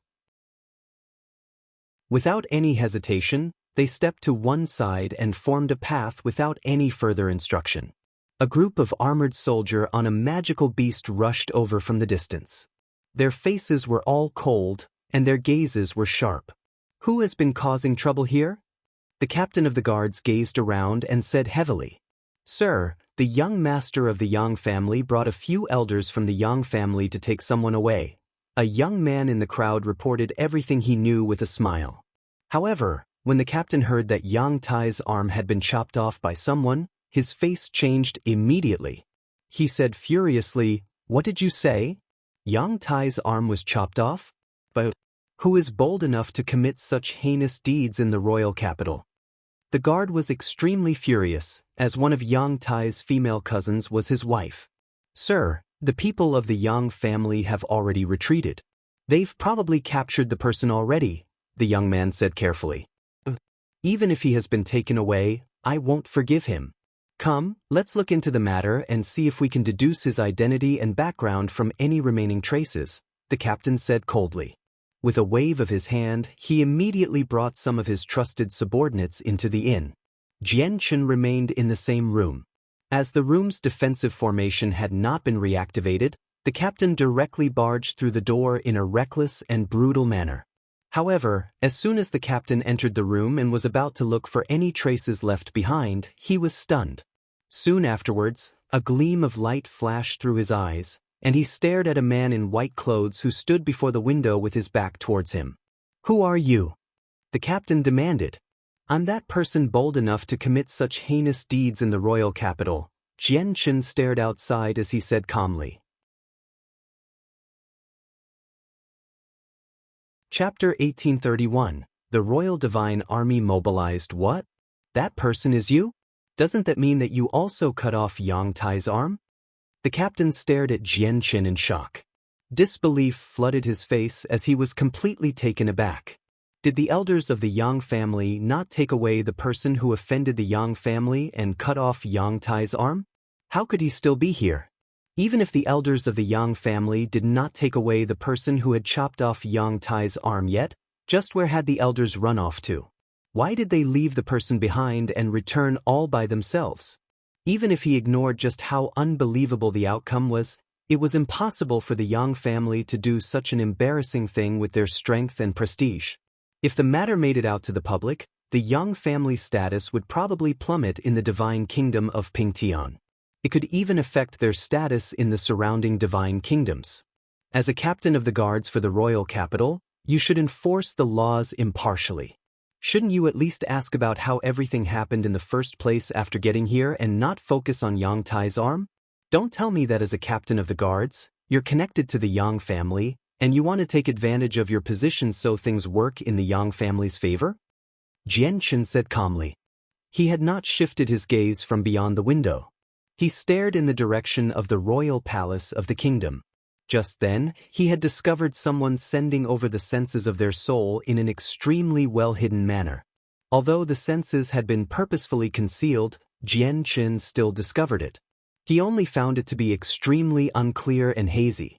Clearly, his current strength was not enough to clearly pinpoint where it had settled. However, even though he had only captured it vaguely, Jian Qin could feel a mountainous pressure from it.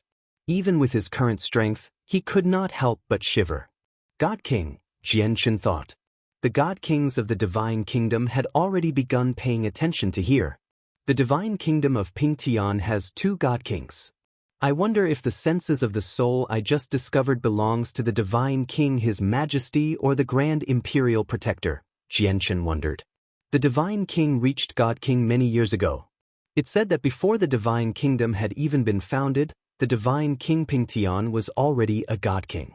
He personally led his subordinates to create this Divine Kingdom. Now that the Divine Kingdom has already existed for several hundreds of thousands of years, the Divine King must have made quite a lot of progress compared to before.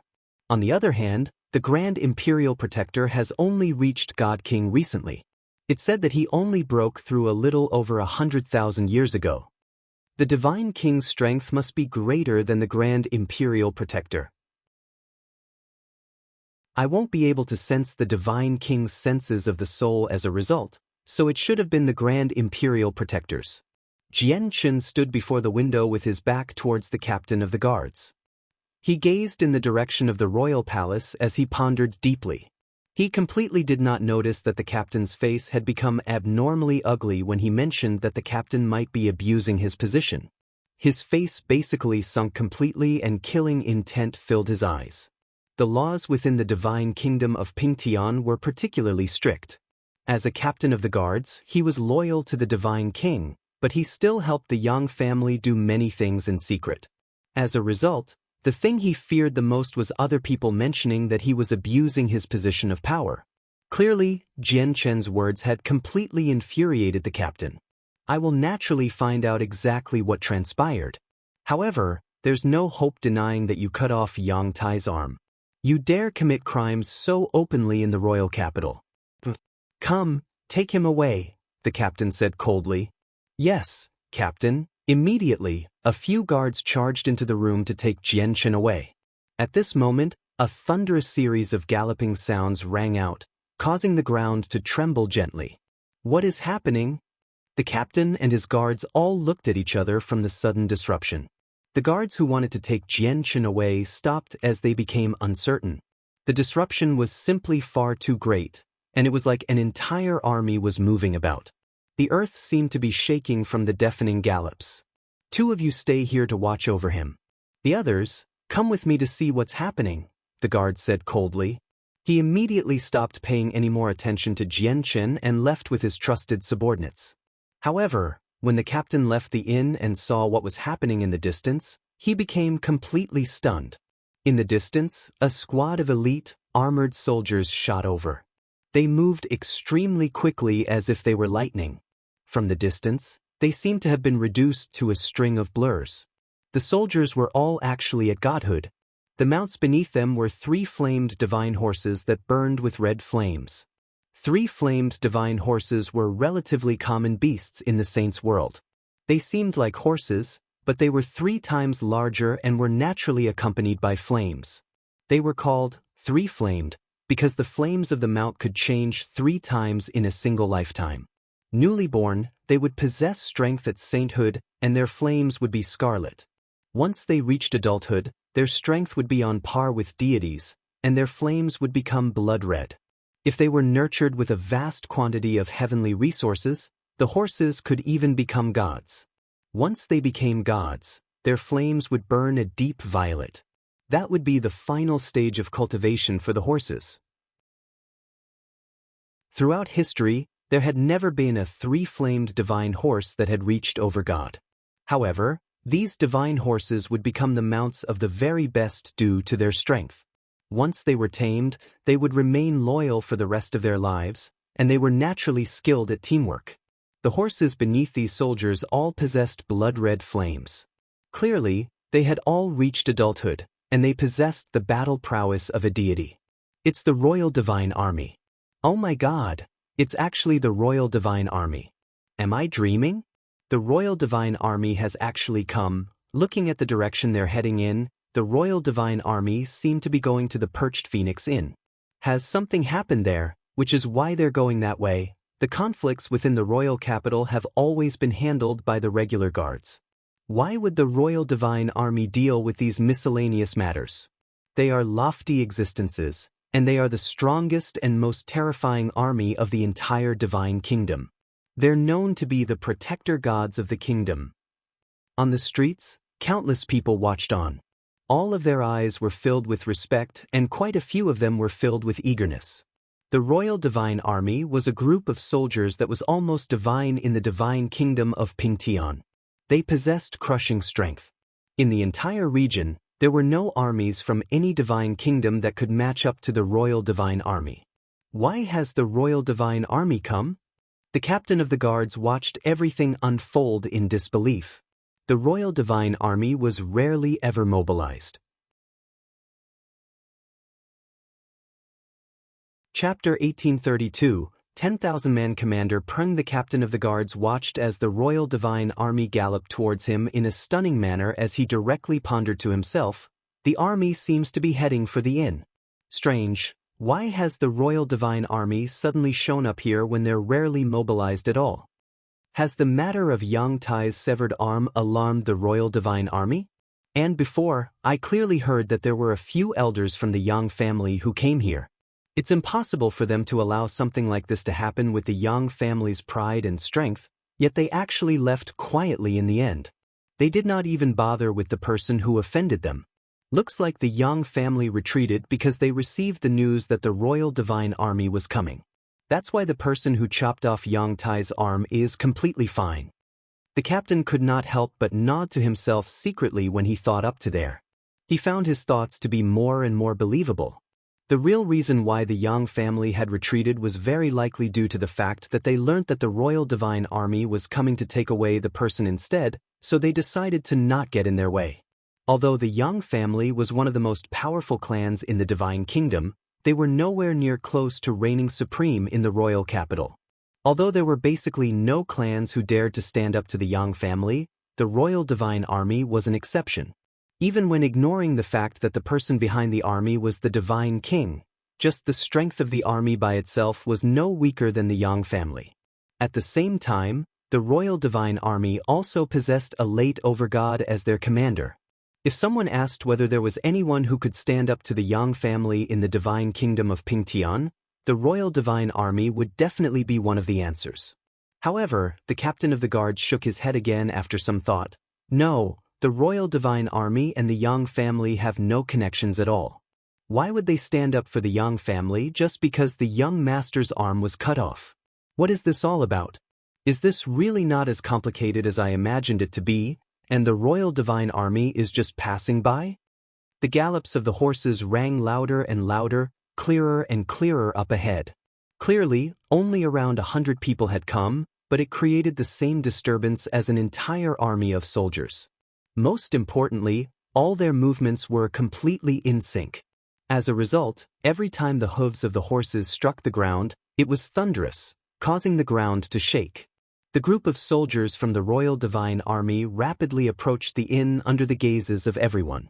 Everyone on the streets stuck close to the buildings. All of them had even stepped aside to broaden the path without any warning so that the Royal Divine Army could pass through. Even the captain of the guards stood to one side obediently. He could put on airs normally, but before the Royal Divine Army, he could only stand down obediently. He was no longer bold enough to order people around. The Royal Divine Guards were on a whole different level compared to his guards. However, just when the captain of the guards believed that the Royal Divine Army was simply passing by, the entire squadron unexpectedly pulled on their reins in a single motion together. All the 3 flame divine horses immediately raised their front legs. Coupled with a deafening screech, their hooves struck the ground heavily, producing a thunder-like boom. Immediately, a shockwave visible to the naked eye rapidly expanded in all directions due to the hooves. It shook up all the bystanders, making them stagger. Many of them even lost their footing and fell over. If it were not for the fact that the ground and the entire city was enveloped and protected by a powerful formation, just the stamp from the horses would have been enough to reduce the surrounding structures to ruins. After all, there were over 100 adult three-flamed divine horses, which was equivalent to over 100 deities. Ruru, the same person that Jianchen had seen in the True Sword Pavilion, currently stood with a few guards in the crowd. She stared at the squadron of three-flamed divine horses that stood in a neat formation outside the perched phoenix in doubt. Strange. Why has the Royal Divine Army come? Ruru wondered softly. Young miss, I heard that Yang Tai's arm was cut off by someone in the perched phoenix inn. Maybe the Royal Divine Army came for that? A guard said from behind Ruru. Her voice was crisp and pleasant, making it very evident that she was female. It was easy to assume that her appearance would match her voice. Moreover, looking at the statures of the other guards, they all seemed feminine as well. Young miss, in my opinion, the person who cut off Yang Tai's arm seems to be the young man who purchased the startling rainbow sword in the True Sword Pavilion. However, isn't he just a little too bold? He has offended the Yang family, added another guard. Young miss, the young man certainly did act rather viciously, but he also possesses a sense of righteousness. I am not powerful, but I have seen countless people in the world. If I am correct, that young man should be an honorable person, or he would not possess such a bearing. Young miss, let's help this person out. After all, it was all caused by Yang Tai, said another guard. She seemed to be pleading Ruru. Ruru remained silent. She just stared at the inn. The person at the very front of the squadron from the Royal Divine Army dismounted. He was wearing deep red armor.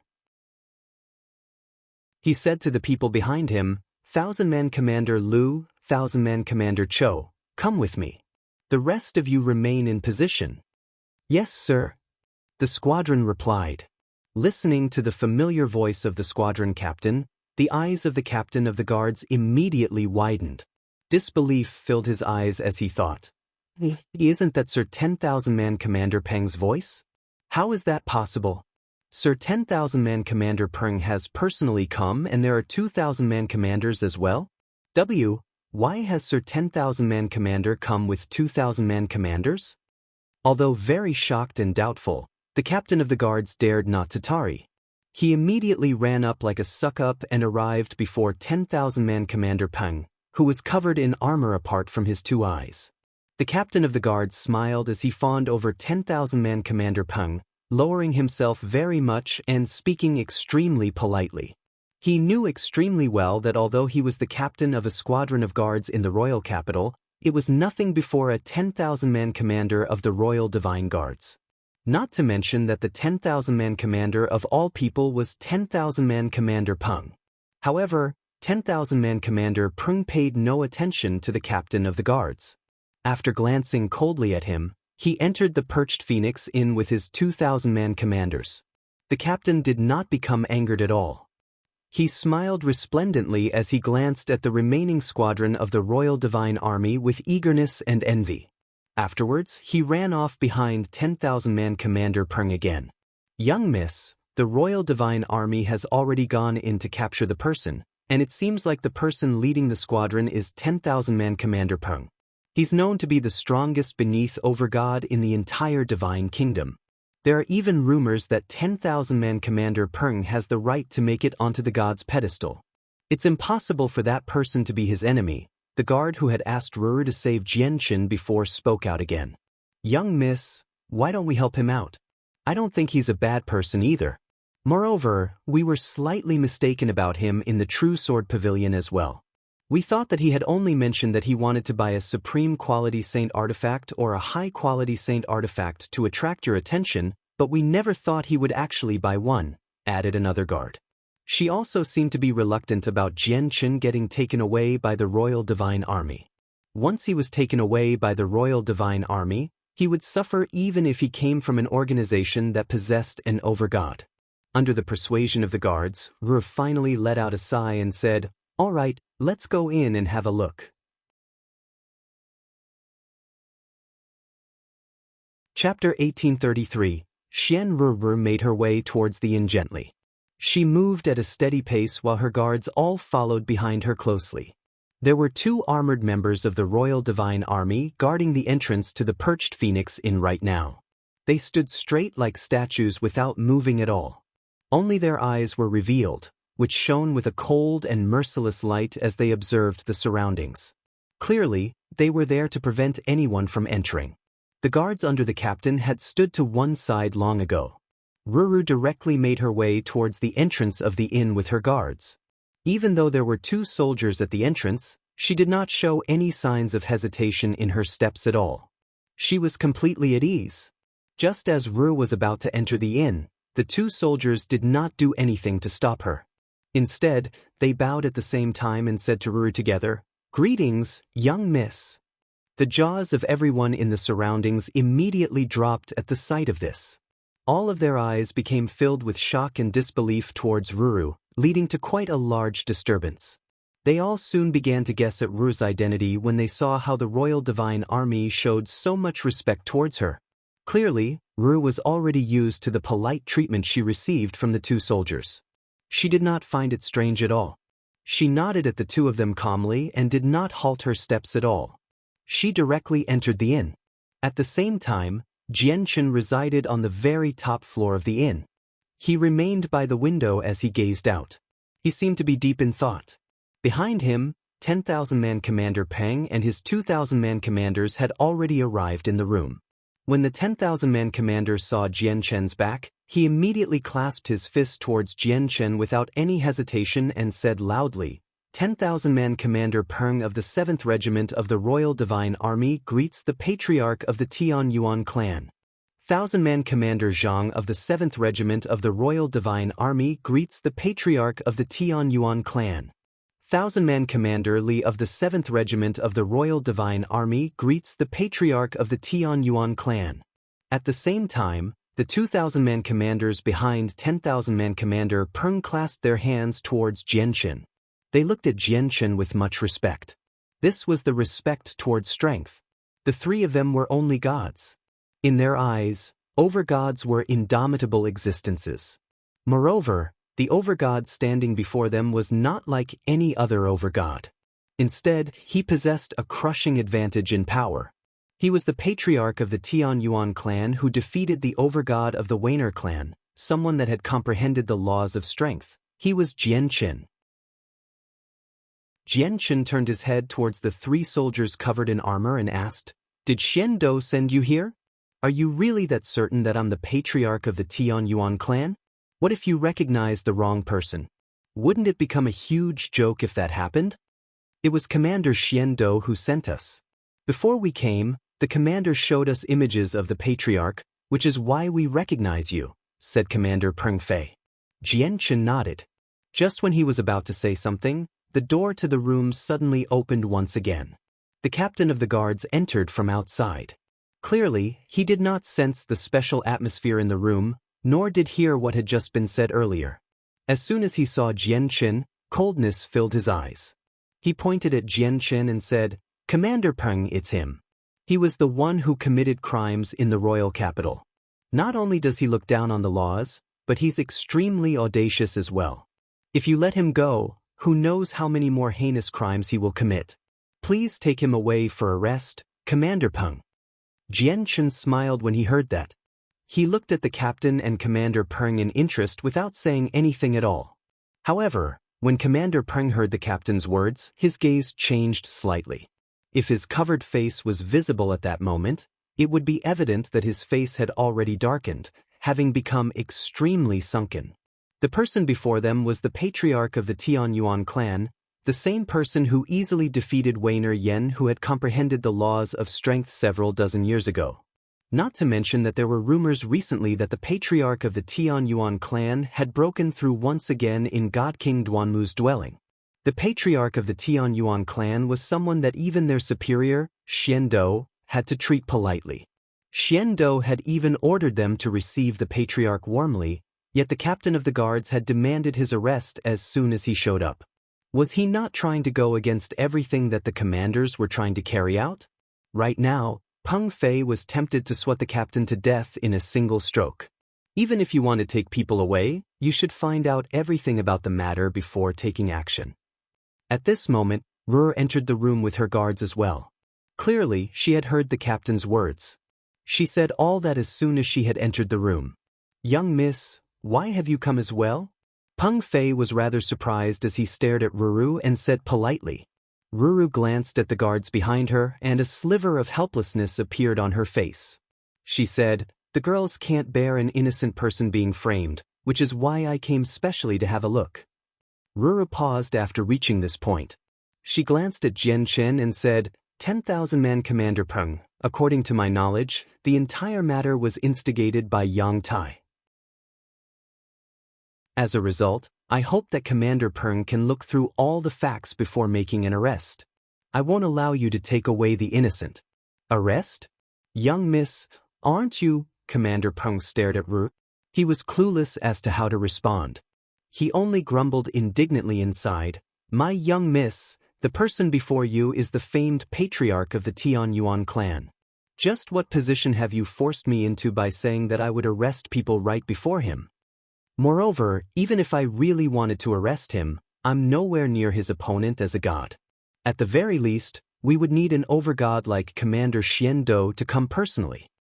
Ruru could not help but become slightly confused when she saw how Commander Peng responded. Something did seem slightly off. "Commander Peng, are there any problems?" Brust. The captain also looked at Commander Peng. He also sensed that something was off. Jian Chen's interest was piqued as he watched everything unfold like a cliché drama. He smiled at the people in the room. Suddenly, Commander Peng clasped his fist towards Jian Chen. He said apologetically, "Patriarch, this is the first young lady of our commander, Xian Ru. The young miss did not know the patriarch's identity, so I that hope the patriarch can forgive her if she has offended you in any way." The captain immediately became stunned when he saw the commander's actions. Disbelief filled his face. He was a mighty 10,000-man commander of the Royal Divine Army, not to mention the fact that he was the famed 10,000-man commander, Peng Fei, yet he was actually apologizing to the young man. Moreover, the reason for his apology was how their young lady had spoken. Just how great was the first young lady of the commander's estate? With her status in the army, very few overgods would ever truly pursue the matter even if she disrespected a few regular overgods. However, Commander Peng was actually personally apologizing to the young man before him due to some minor things raised by Xian Ruru. Just who was this young man? Patriarch? Patriarch? Just which patriarch in our divine kingdom of Pingtian possesses such power? There aren't any. Let alone our divine kingdom, there are no patriarchs as powerful as him even in our neighboring divine kingdoms because the patriarchs of clans with overgods are always gods or even other deities. However, even when facing the patriarch of the Yang family, Commander Peng would still talk without going out of his way to be respectful. He would not show any fear, let alone lower himself like this. Unless he's from the Dong'an province. No, impossible. The captain guessed. Finally, he seemed to think of who this person was, and his face immediately paled. Xianru was also slightly taken aback by Commander Peng's apology. However, she also seemed to realize something soon afterwards. A strange light immediately filled her eyes as she stared at Jian Chen. She almost cried out, "You're the patriarch of the Tianyuan clan from the Dong'an province?" According to Xianru's understanding, only the patriarch of the Tianyuan clan could be referred to as patriarch and make Commander Peng act with so much caution. Overgods were basically all ancestors in clans. They would stand back while the position of patriarch would be occupied by someone else. Only the Tianyuan clan of the Dong'an province possessed an extremely powerful overgod as a patriarch.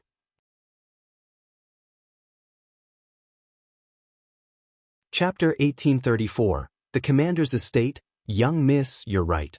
This is the patriarch of the Tianyuan clan," said Commander Peng. As soon as he thought about how their young lady had spoken to Jian Chen so eagerly without even knowing his identity, 10,000-man Commander Peng could only smile bitterly inside. Their young lady was normally rather clever, but why had she suddenly lost her touch? Did she not realize from the response and actions of the Royal Divine Army that they had not come to arrest someone? Xian Ruru immediately became stunned after confirming Jian Chen's identity. She stared in disbelief at Jian Chen's young face that was filled with a sense of righteousness. She had already considered that Jian Chen possessed an extraordinary background, where it was extremely likely that he came from an organization with an overgod. Otherwise, it would have been impossible for him to possess so many high-grade divine crystals to take out for a high-quality saint artifact. However, she had never considered that the person who had said that they wanted to buy a supreme quality saint artifact and had even been mistaken by people as someone who was just trying to attract her attention would be the famous, almost legendary patriarch of the Tianyuan clan, Jian Chen. For a moment, even Xian Ruru found it rather unbelievable for such a great change in status to occur. The jaws of the guards around Xian Ruru dropped at that moment as well. Disbelief was plastered across their faces. Compared to Xian Ruru and everyone else's shock, the captain of the guards felt like he had just entered hell. Not only did his entire body tremble violently, but even his legs shook. "I'm done for. I'm done for. How is this person the patriarch of the Tianyuan clan? Yang Tai, of all the people you could provoke, you just had to provoke the patriarch of the Tianyuan clan. You've doomed me," the captain sobbed inside. At the same time, he had already become pale. He was the captain of a group of guards in the royal capital, but the royal capital was so big. There were naturally many guards as a result, as well as countless captains like him in the city. Although he worked for the government, his status was nothing special. No one would be able to save him once he offended an overgod. Even if an organization with an overgod stood behind him, very few overgods would step forwards to speak for him. After all, purposefully offending an overgod was completely different from suffering unwanted harassment from an overgod. Suddenly, the captain of the guards dropped to his knees and constantly lowered his head towards Jian Chen. As his forehead smacked against the floor, there was a constant banging sound. He did not use origin energy to protect himself. As such, after just a few times, his forehead had become all bloodied. "Patriarch, this one has been ignorant." This one did not know that the patriarch had come to the royal capital personally. The captain's attitude changed drastically. He constantly bowed his head as he asked for forgiveness in guilt. Even with the entire divine kingdom of Pingtian in perspective, there were only a little over a dozen overgods. Every single one of them possessed a significant status in the divine kingdom. He understood exactly what offending an expert like that entailed. Although he had a connection to the Yang family because he had married one of Yang Tai's female cousins, his wife also possessed no status in the Yang family. The Yang family would never step forwards to speak for him. Commander Peng stared at the captain coldly. There was no sympathy in his eyes at all. He turned towards Jian Chen and asked, "Patriarch, how do you want to deal with this person?" Jian Chen shrugged. He looked at the captain who had a bloodied forehead and sighed gently, "You can go. However, as the captain of a squadron of guards, I hope that you can carry out your duties seriously. Do not get your personal interests involved." Spared, the captain left the place as if he was fleeing for his life after thanking Jian Chen. "Patriarch, the commander, Commander Xian, has invited you to visit his estate. I was wondering if the patriarch would be willing," 10,000-man Commander Peng said with clasped hands. "I just happen to be wanting to visit Commander Xian. However, it'll just attract too much attention if I go with your soldiers. You can go back first. I'll visit the commander's estate afterwards by myself," said Jian Chen. "Yes, sir." 10,000-man Commander Peng clasped his hands at Jian Chen before leaving with his 2,000-man commanders. Xian Ruru naturally did not stay behind after Commander Peng departed. She immediately bid farewell to Jian Chen extremely politely. In the blink of an eye, the room where Jian Chen stayed was emptied out once again. There were only bloody marks left on the ground as evidence for everything that had just happened. Jian Chen glanced at the bloody patches on the ground and sighed gently, "I never thought all of this would happen. Looks like the royal capital isn't as perfect as I believed it to be. The rules of the royal capital affect ordinary cultivators, but it does not affect people from those powerful organizations and clans." After sighing, Jian Chen leapt out the window. He turned into a faint blur as he shot off into the distance. He moved like the wind, where the cultivators on the streets below failed to notice him at all. There were a total of 5 commanders' estates in the royal capital. They were located in the north, south, east, west, and center. The commanders' estates that lay in the 4 cardinal directions belonged to commanders who guarded the territory of the divine kingdom.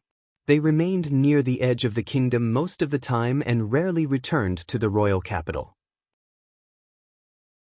The central estate belonged to Commander Xiando. Not only was Xiando a late overgod, but he was also the commander of the Royal Divine Army. He was the person in control of the strongest army in the divine kingdom of Pingtian. In terms of status, he was one that was only surpassed by few. However, Xiando always kept a low profile and rarely showed off.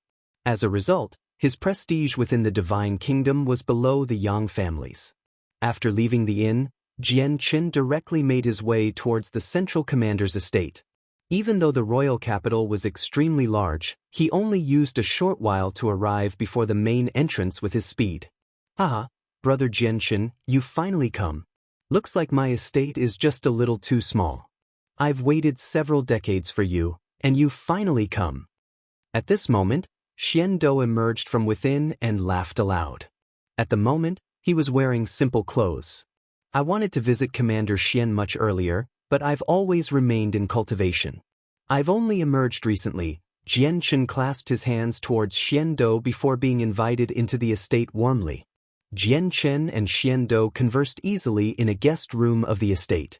They went from talking about personal experiences in cultivation and comprehension to various affairs that were happening in the saint's world.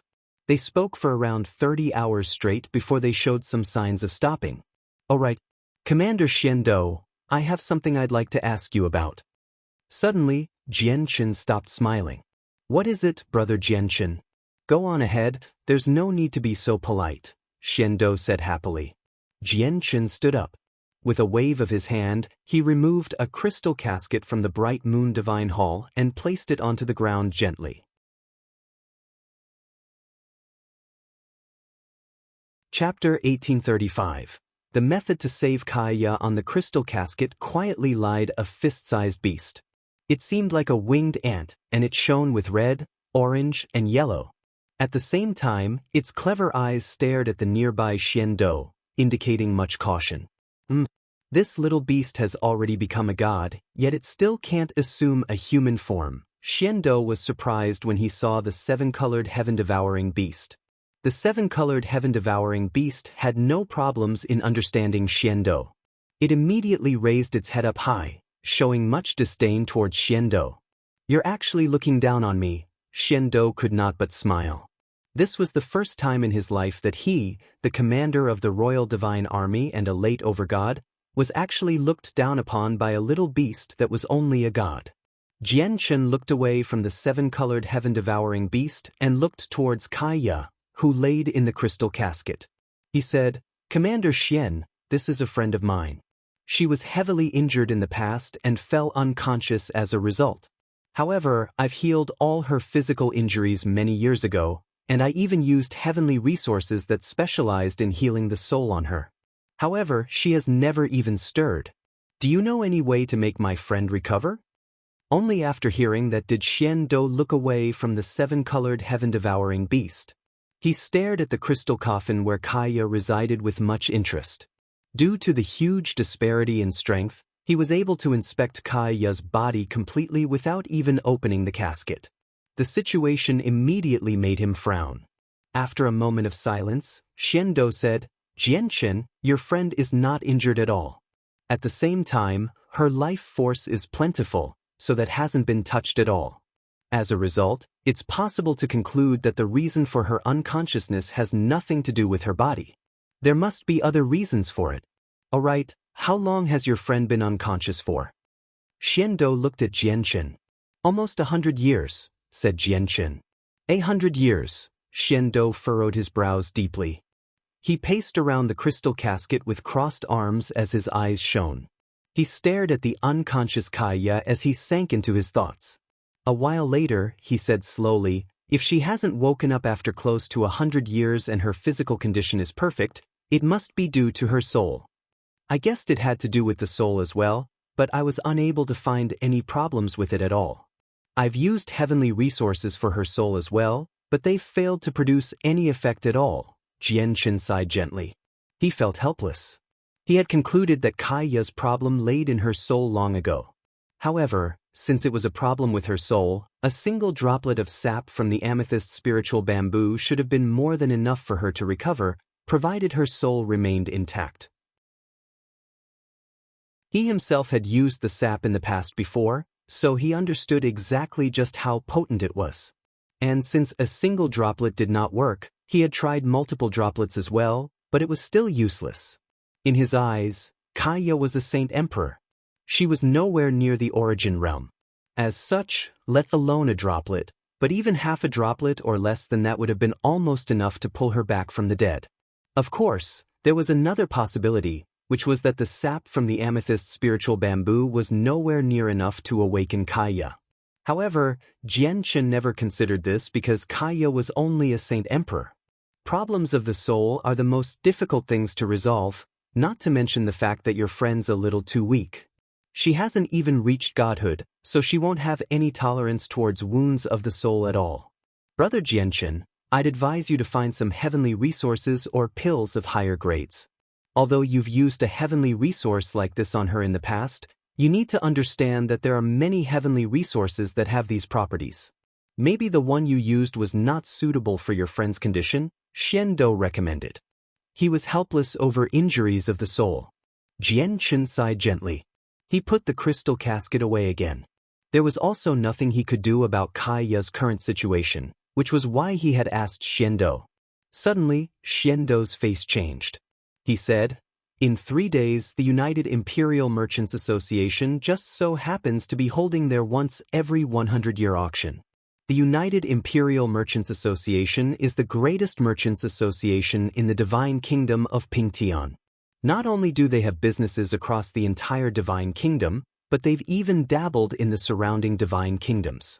They do have some valuable items among the things that they have collected. And in the auction this time, I think there just happens to be a heavenly resource that deals with problems of the soul-drawing lotus. Brother Jianchen, maybe you could try acquiring it." "The soul-drawing lotus," Jianchen murmured, and his eyes gradually lit up. "However, all heavenly resources that heal the soul, regardless of grade, will be at least several times or several dozen times more expensive than other heavenly resources of the same grade. It could even be more expensive by a greater factor than that. Brother Jianchen, you have to be ready." "All right, I just happen to have 5 blocks of high-grade divine crystal here. Take them for now," said Xiando as he immediately handed over 5 blocks of divine crystal. "Thank you for your kind intentions, Commander Xian, but I just happen to have a few divine crystals on me. Buying the heavenly resource shouldn't be too great of a problem." Jianchen turned down Xiando. Before long, he bid farewell to Xiando and left the estate. In another region of the royal capital, there were 2 veiled women in white dresses who moved through the bustling streets. Without any exhaustion at all, they moved from store to store with interest. Whenever they saw something that caught their eye, they would purchase it regardless of the price. Who knew just how many things they had already purchased along the way? Their reckless way of buying things naturally caught the attention of some other people with ill intentions. However, as soon as they began to stalk the 2 women, one of the ladies would glance at them, and they would pale immediately. After that, they would flee for their lives, unwilling to stay put for any longer. "Sister Shiyu, this piece of clothing is so pretty. If you wear it, you'll have even more charm. When Patriarch Jianchen sees you, he'll definitely become infatuated." One of the 2 veiled women said to the others secretly in one store. "Mo Yen, what are you saying? You need to control your mouth." "Sister Shiyu, look at this piece of clothing. Do you think Patriarch Jianchen will seem even bolder if he wears it?" "Yep, that's it. I've made up my mind. I'm buying this to give to Patriarch Jianchen." The 2 veiled women were Shiyu and Mo Yen from the Tianyuan clan. Like Jianchen, they had also come to the royal capital of the Divine Kingdom of Pingtian.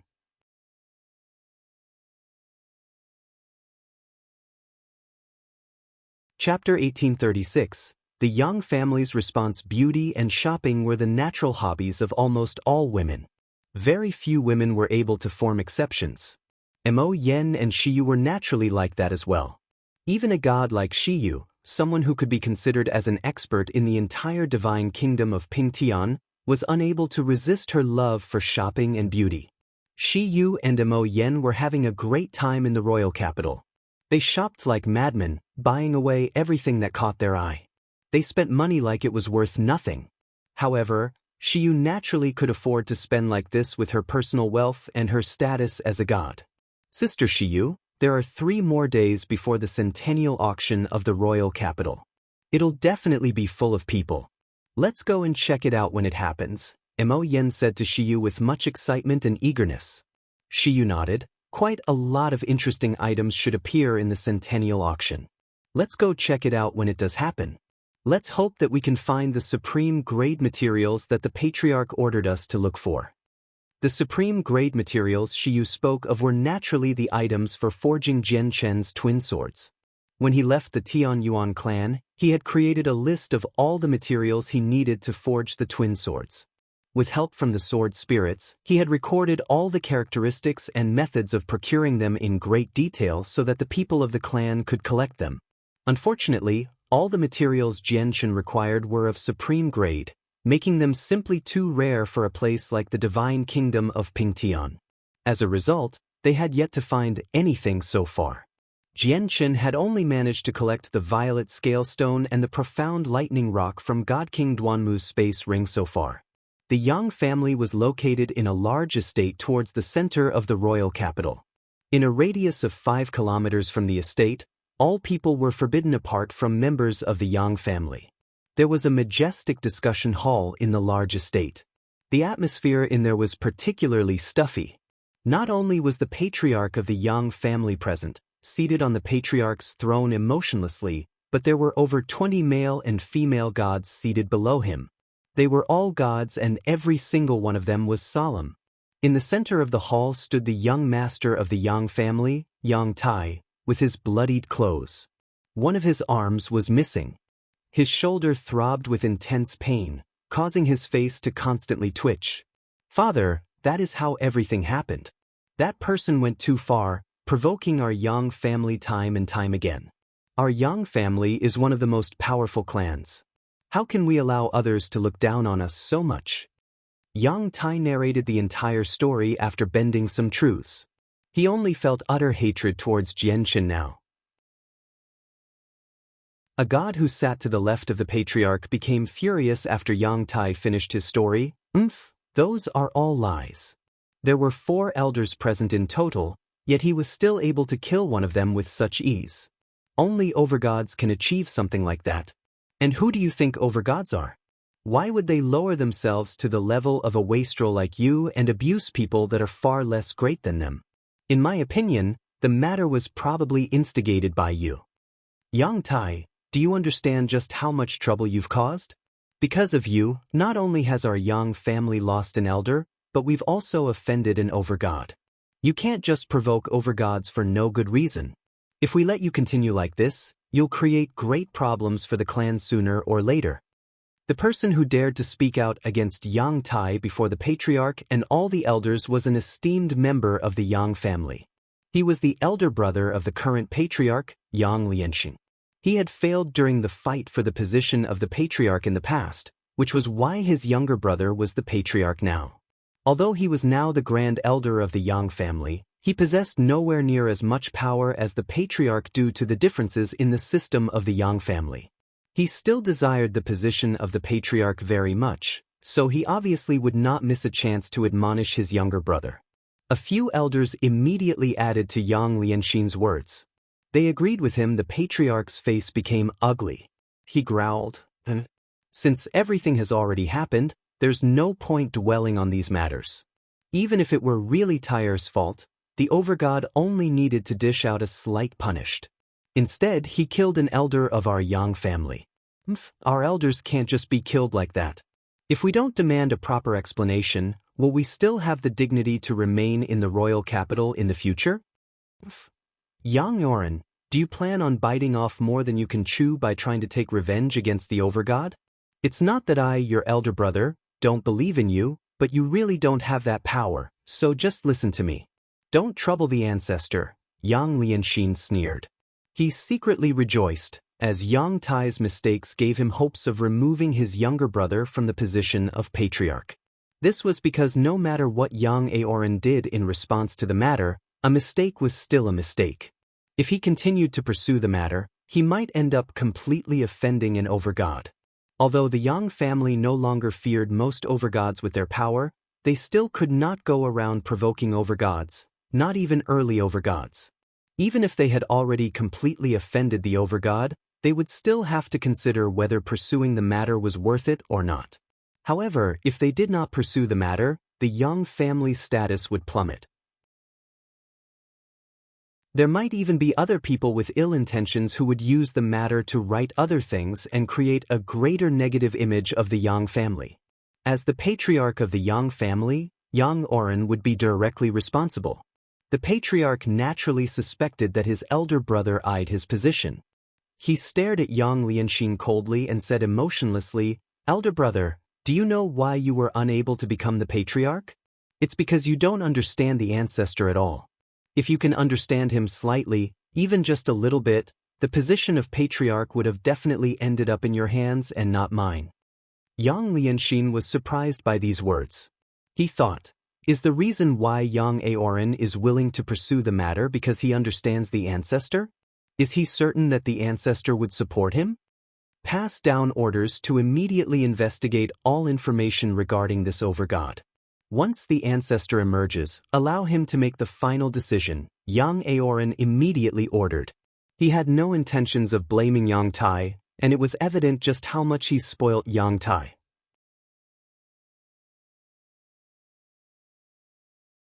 Chapter 1837. The United Imperial Auction. Jianchen emerged from Xiando's estate. He did not return to the Perched Phoenix immediately. Instead, he strolled through the streets of the royal capital by himself. He did not even miss the free markets in the royal capital that sold a few items for independent cultivators. The royal capital was extremely large. Just the city itself was several times larger than the Jessen kingdom. However, with Jianchen's current strength, he only needed 2 days to go through all the stores. However, his actions in the past 2 days were rather strange. He moved quickly, traversing hundreds or even thousands of meters with each step. He basically made his way down every street and alleyway. He visited areas with a dense population of shops or free markets on purpose.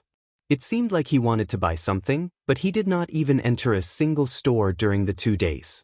His actions were rather confusing. I've basically searched through the entire royal capital, but I haven't even found a single material for the twin swords. Jianchen returned to the Perched Phoenix Inn. He stood in the same room as before as he gazed outside the window and mumbled to himself.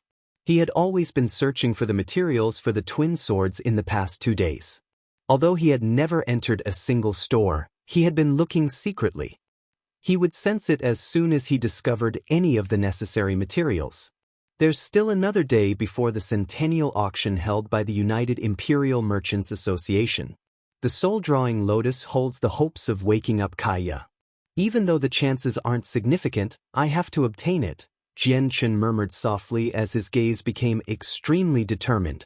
Afterwards, he tidied through all the divine crystals on him. After spending 6 blocks for the startling rainbow sword, he only had 4 blocks of high-grade divine crystals remaining from the 10 he had received from the Divine King. Additionally, he still had a few of the supreme-grade divine crystals from God King Duanmu's space ring. Although there was not a lot of them, there was roughly a block of high-grade divine crystal if he broke it down. 5 blocks. Even many clans with gods can't take out a sum like that. Only clans with overgods would have that much. It should be more than enough to get the soul-drawing lotus, Jianchen felt certain. In the blink of an eye, the day of the centennial auction held by the Imperial United Merchants Association arrived. Clearly, the city was especially bustling on this day. There were discussions about the auction everywhere on the streets. Many people discussed in great interest just what valuable items would appear on the auction this time, or they would be sighing in pity that they did not have the power to take part in the auction this time. The area around the Imperial United Merchants Association was already packed. Many people stood in line with their seating tickets.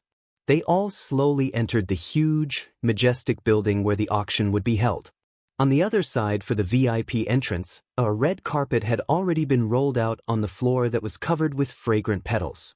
Beautiful female servants stood in a row with smiles on their faces as they constantly welcomed the esteemed guests.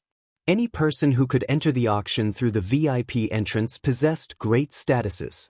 Most of them came from organizations with overgods. Not only did this include organizations native to the divine kingdom of Pingtian, but it also included clans and organizations from neighboring divine kingdoms as well.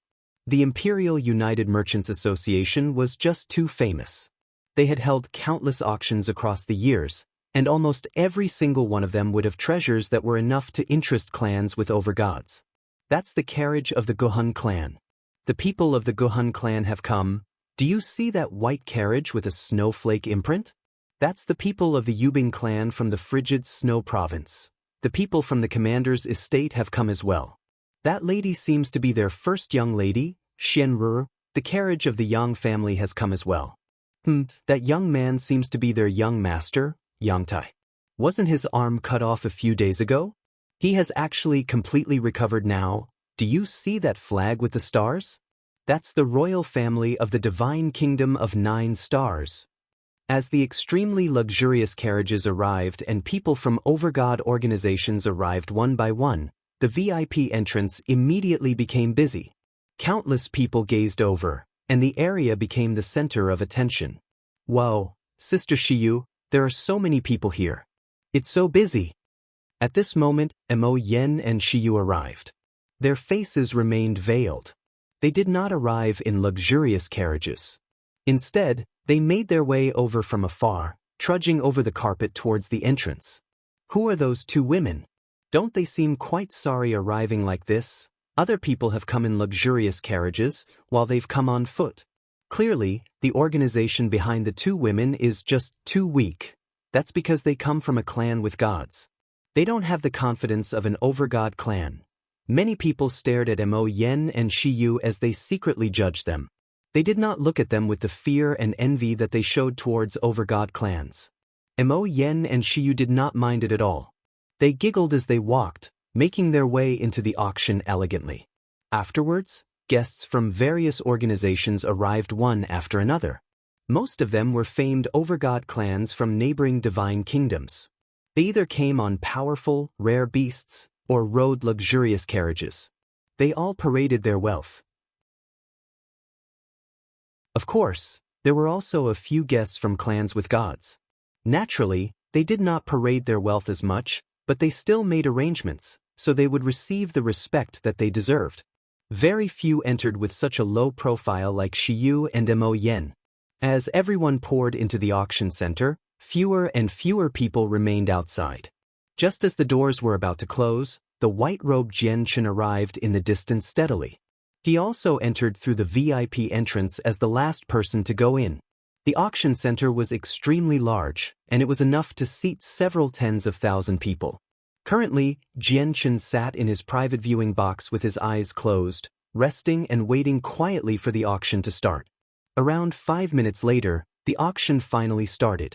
The hostess for the auction was a mature, well-endowed and beautiful woman. Her level of cultivation was extraordinary as well, as she was a god.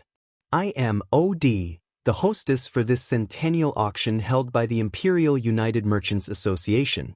Greetings to all. The hostess smiled gently as she stood on the stage.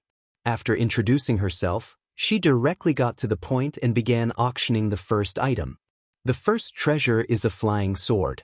Even though it's only a medium-quality saint artifact, it has reached the peak of the medium quality. As a result, even when compared to inferior high-quality saint artifacts, it is almost the same in power. It's an extraordinary and rare piece of work. Everyone, you must understand just what a high-quality saint artifact is worth. This flying sword is almost on the same level, so I presume I don't need to explain any further the value of this flying sword. The starting price is 10,000 high-grade divine crystals. OD held a long, embroidered box as she introduced the item to everyone. To no surprise, a sword lay within the box, and it shone with a cold and threatening light.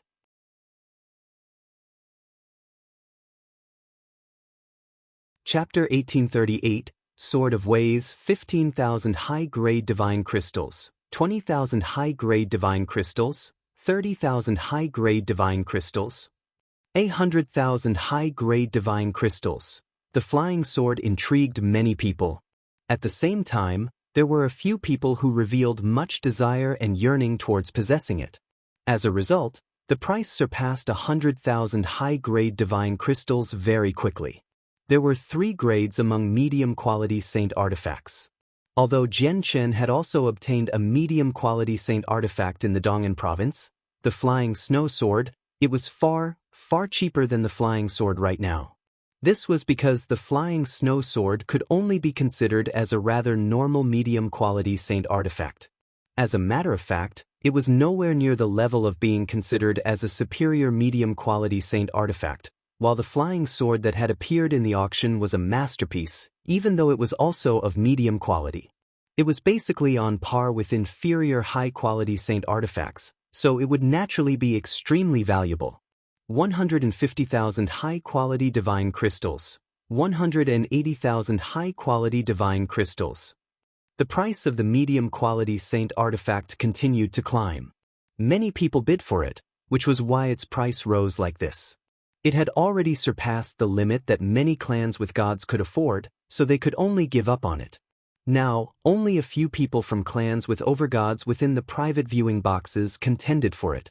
After a fierce struggle, the flying sword that was only slightly inferior to a high-quality saint artifact was purchased by a person from an overgod organization from the divine kingdom of Kaiyuan.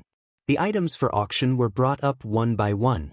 Not only were there various saint artifacts, but there were also a few precious heavenly resources, truth-tier battle skills, cultivation methods, and notes on cultivation. There were even various formation discs and banners that possessed extraordinary power. In such a grand auction, there were naturally various pills that normally never appeared. Even 3 soul recovery pills appeared, which piqued even Jian Chen's interest. He was tempted to buy all 3 of them immediately. Soul recovery pills could save his life in crucial times. If he had enough of them, he would have no need to worry about the consequences of consuming all the power of his soul from using 2 strands of profound sword qi together. Unfortunately, the soul recovery pills were just too expensive. Basically, every single one of them had been sold for over 200,000 high-grade divine crystals, so Jian Chen could only suppress his desire. He still had a few soul recovery pills that he had obtained from God King Duanmu's space ring. As a result, he was not in desperate need of the pills right now. He had to use the limited sum of divine crystals he had to buy the soul-drawing lotus. I believe many will find interest in the item for auction next. The hostess smiled on the stage. She currently held an embroidered box covered in formations with great caution. Ever since the auction began, this was the first time the hostess had revealed such a stern expression, which made people realize that the item within the box was probably something special. At that moment, everyone became interested. Their eyes shone as they stared at the box within Od's hands. Od carefully removed the formations on the box. She moved extremely slowly and with great care. However, it was exactly because of her actions that everyone became even more intrigued by the item within the box. Finally, the formations on the box was completely removed. Od used her elegant fingers to remove the lid carefully. Instantly, a deathly presence of destruction began to radiate from it, filling the entire auction center. The expressions of all the gods present changed drastically, revealing their shock. Jian Chen also became surprised. He stared at the box. Within the box laid a translucent sword that was the length of a hand. The deathly presence of destruction experienced by all the gods originated from this sword. Od brought the box around so that everyone could see it before closing the box immediately. She cut off the presence of the sword that was extremely terrifying to gods. A sword of ways. It's a sword of ways. Someone suddenly cried out from one of the private boxes. The tens of thousands of people present were immediately thrown into an uproar when they heard this person's words. They all discussed with each other softly as shock was plastered across their faces. OD stood on the stage as her gentle and pleasant voice rang out, "Correct, this is a sword of ways, and it's one condensed by an over-god." OD continued, "Although many of you have already recognized what it is, I believe there are still quite a few of you who have no idea what a sword of ways is. Allow me to explain in detail. A sword of ways cannot be condensed by those below over-god. Once someone reaches over-god, they can use their comprehension to control the laws of the world and forcefully seal it into a piece of stone of ways, which forms a sword of ways. Each sword's power is equivalent to a strike from the expert who condensed the sword. It's only a single attack condensed from the laws of the world, so it lacks adaptability and ingenuity, making it very difficult to threaten experts of the same level. However, it is a fatal threat to those one cultivation level lower. It can kill them instantly or even heavily injure a large group of people. Let's use the sword of ways here as an example. It was condensed by an over-god, so you all must have sensed how terrifying it was. May I ask, just how great of a chance do you have to survive if someone used this against you? Many people paled slightly when they heard OD's explanation. They became extremely stern. Before, they had all clearly sensed the presence of destruction from within the sword of ways. In front of the presence, all of them felt their souls tremble. A sliver of pity appeared on OD's face. She continued, "Unfortunately, although overgods only need some time to condense a sword of ways, the stones of ways that can record the laws of the world are extremely hard to find, which is why swords of ways are extremely rare in our region." OD's face suddenly changed. She raised the box up high and said, "The bidding for the sword of ways starts now. If you need a clan treasure, if you need a trump card to save your life, if you have an enemy who is also a god, you cannot miss the opportunity to purchase this item. The starting price is 500,000 high-grade divine crystals."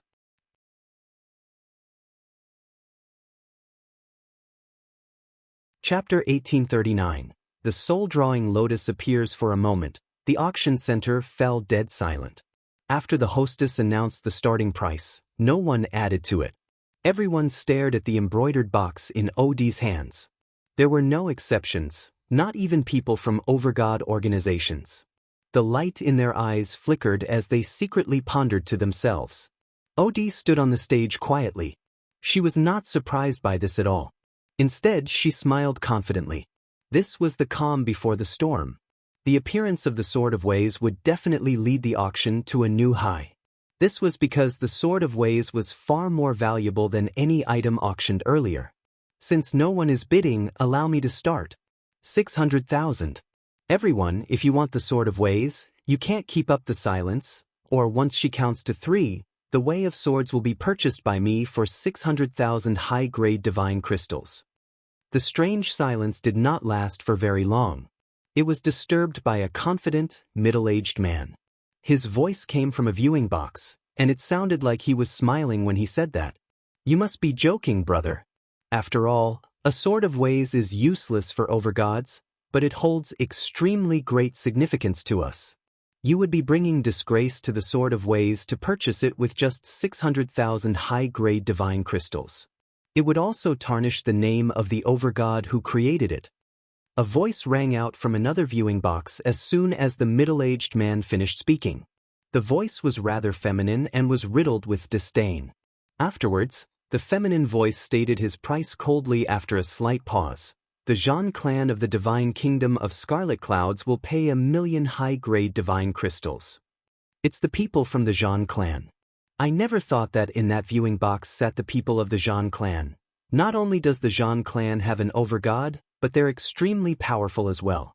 In the Divine Kingdom of Scarlet Clouds, they're equivalent to the Yang family in the Divine Kingdom of Pingtian. Are they that only clan that possesses 2 overgods in the Divine Kingdom of Scarlet Clouds? After the Jean clan stated their identity, a series of discussions immediately sprang up around the auction center. Many people showed surprise when they discussed the Jean clan. It was extremely rare for a clan to have 2 overgods in the surrounding divine kingdoms. Even when looking at all the divine kingdoms in the entire region, it would be very difficult to find another clan with 2 overgods. The fame of the Zhan clan really was widespread. However, fame was only fame.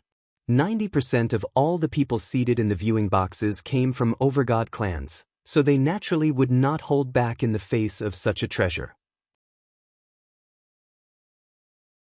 1,200,000 high-grade divine crystals. 1,300,000 high-grade divine crystals. The bidding war for the Sword of Ways was extremely intense. Basically, most of the people from overgod clans took part in the bidding war this time. After all, the Sword of Ways possessed the power to kill a god instantly, and even late gods would not be able to avoid such a fate. Clans with overgods would naturally value a treasure like that. The price rapidly soared, surpassing 2 million high-grade divine crystals very soon.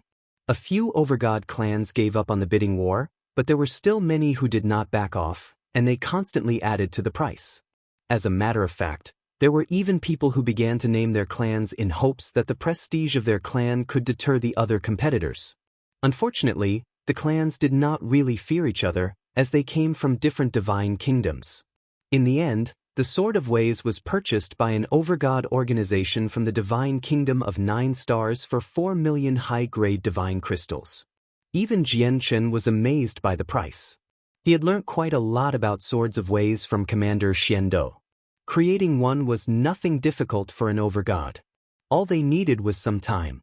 The true obstacle was finding a Stone of Ways that could carry the laws of the world. If he possessed a Stone of Ways, would he not be able to make millions of high-quality divine crystals in such an easy fashion? Afterwards, a few more items were sold. Every single one of them was extraordinary. Even to the overgod clans, these were exceptional treasures. Their final prices were shockingly high, reaching into hundreds of thousand high-grade divine crystals at the very least. After all, the Imperial United Merchants Association had scoured the lands for a century to collect all of these things. Anything they took out would definitely be valuable. Everyone, the item next is extremely valuable. However, due to its special characteristics, it cannot be revealed to the outside world for long periods of time and must be stored away carefully to preserve its greatest efficacy. Everyone, please look closely. OD held an ancient wooden box that was a foot in length and width.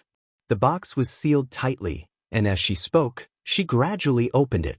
Immediately, a wondrous fragrance was emitted. The fragrance caused everyone's souls to shake. At that moment, everyone felt their souls tremble uncontrollably. A feeling of either comfort or intoxication pervaded the depths of their heads. Jian Chen's eyes snapped open at this moment. A strange light filled his eyes as he stared at the wooden box. Inside the wooden box laid a lotus. It was only the size of a fist, and it was black like ink. Its 9 petals laid open and trembled gently. Every single petal possessed a strange pattern, which seemed to interweave with the laws of the world. They seemed to possess a mysterious power.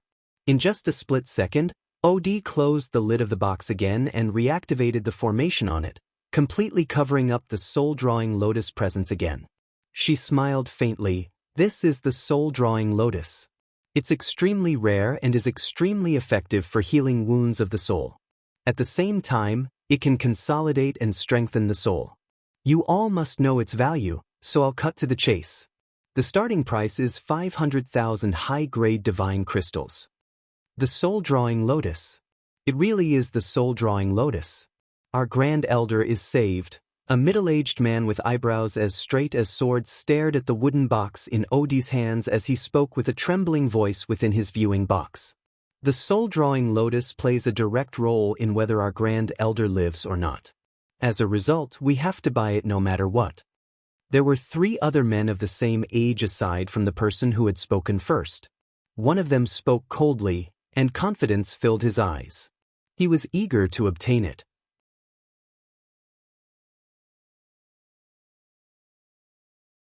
Chapter 1840. The Thunder Family. It's a pity that the Grand Elder is still a late god. His heavy wounds to the soul several dozen years ago have damaged his vitality. Even if his soul is cured with the soul-drawing lotus, he probably won't be able to reach over God. The ancestor is only willing to spend 3 blocks of high-quality divine crystals on him, and that's all because of all the contributions he made to the clan as the Grand Elder. Let's just hope that there won't be too many people who bid for the soul-drawing lotus. Although 3 million high-grade divine crystals should technically be enough to purchase the heavenly resource, I am just worried that the price will climb higher and higher if there are a lot of bidders, said a third middle-aged man. He was slightly worried. We have to obtain the soul-drawing lotus.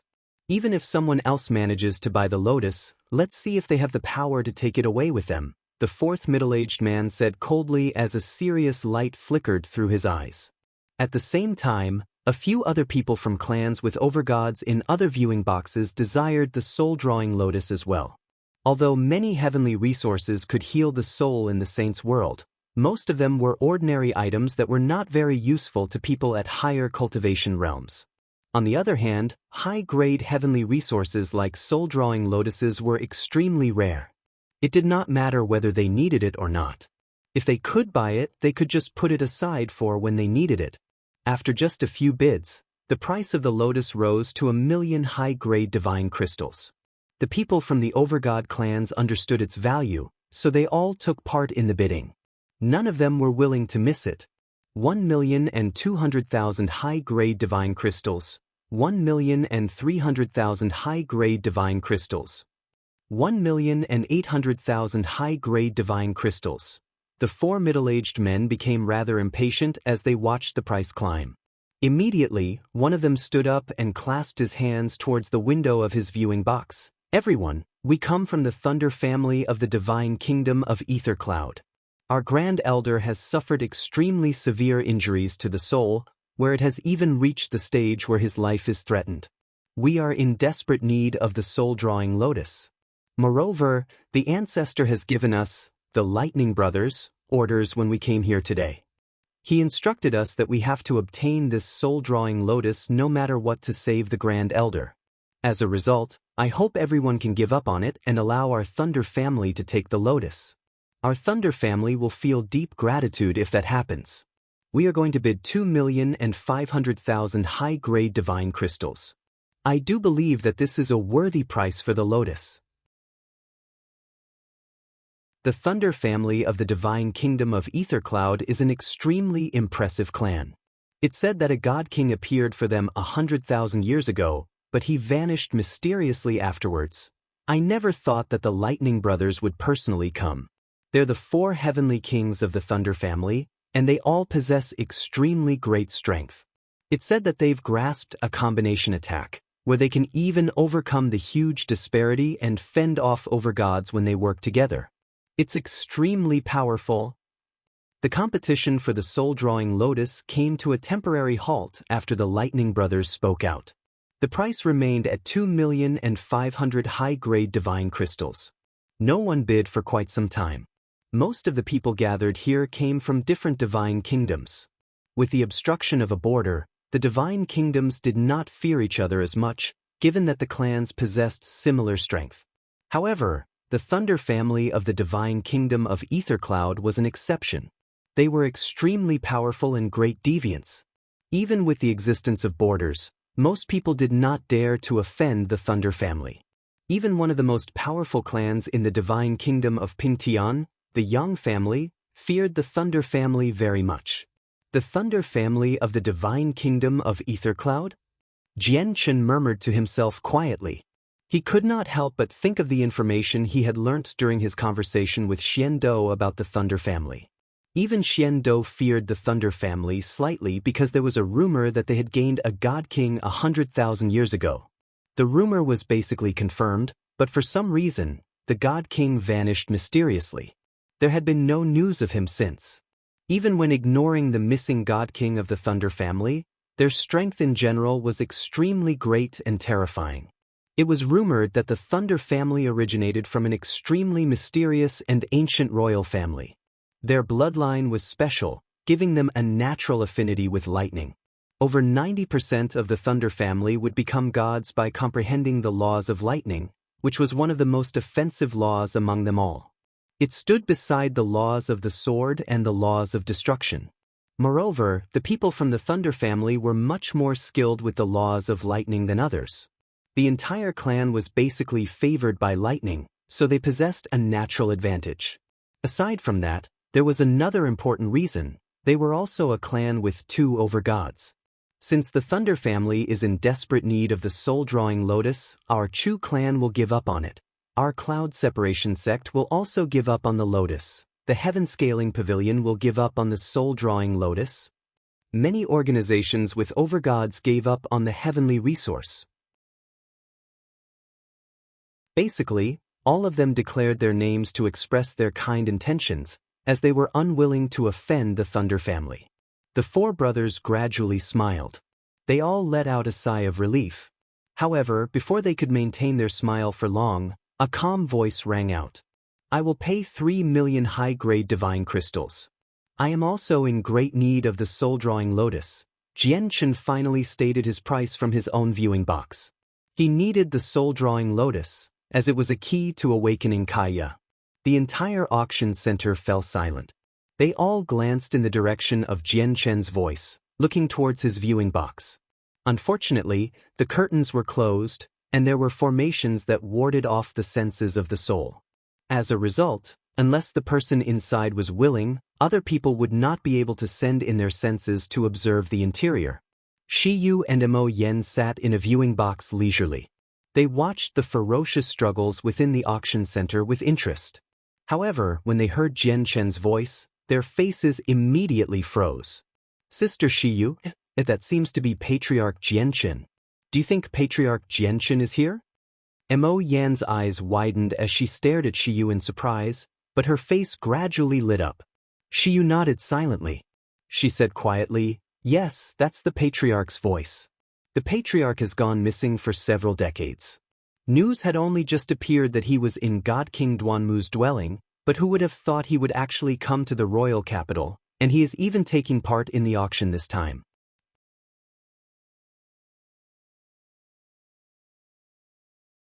Chapter 1841. Refinement Adamantine. Who is in that viewing box? He's unwilling to step down even for the famed Thunder family from the divine kingdom of Ethercloud. Moreover, seeing how calmly he spoke, he possesses great confidence. Clearly, he doesn't fear the Thunder family. None of us can afford to offend the Thunder family, nor can we offend that existence who does not even fear the Thunder family. Whatever. We won't take part in the bidding war for the soul-drawing lotus.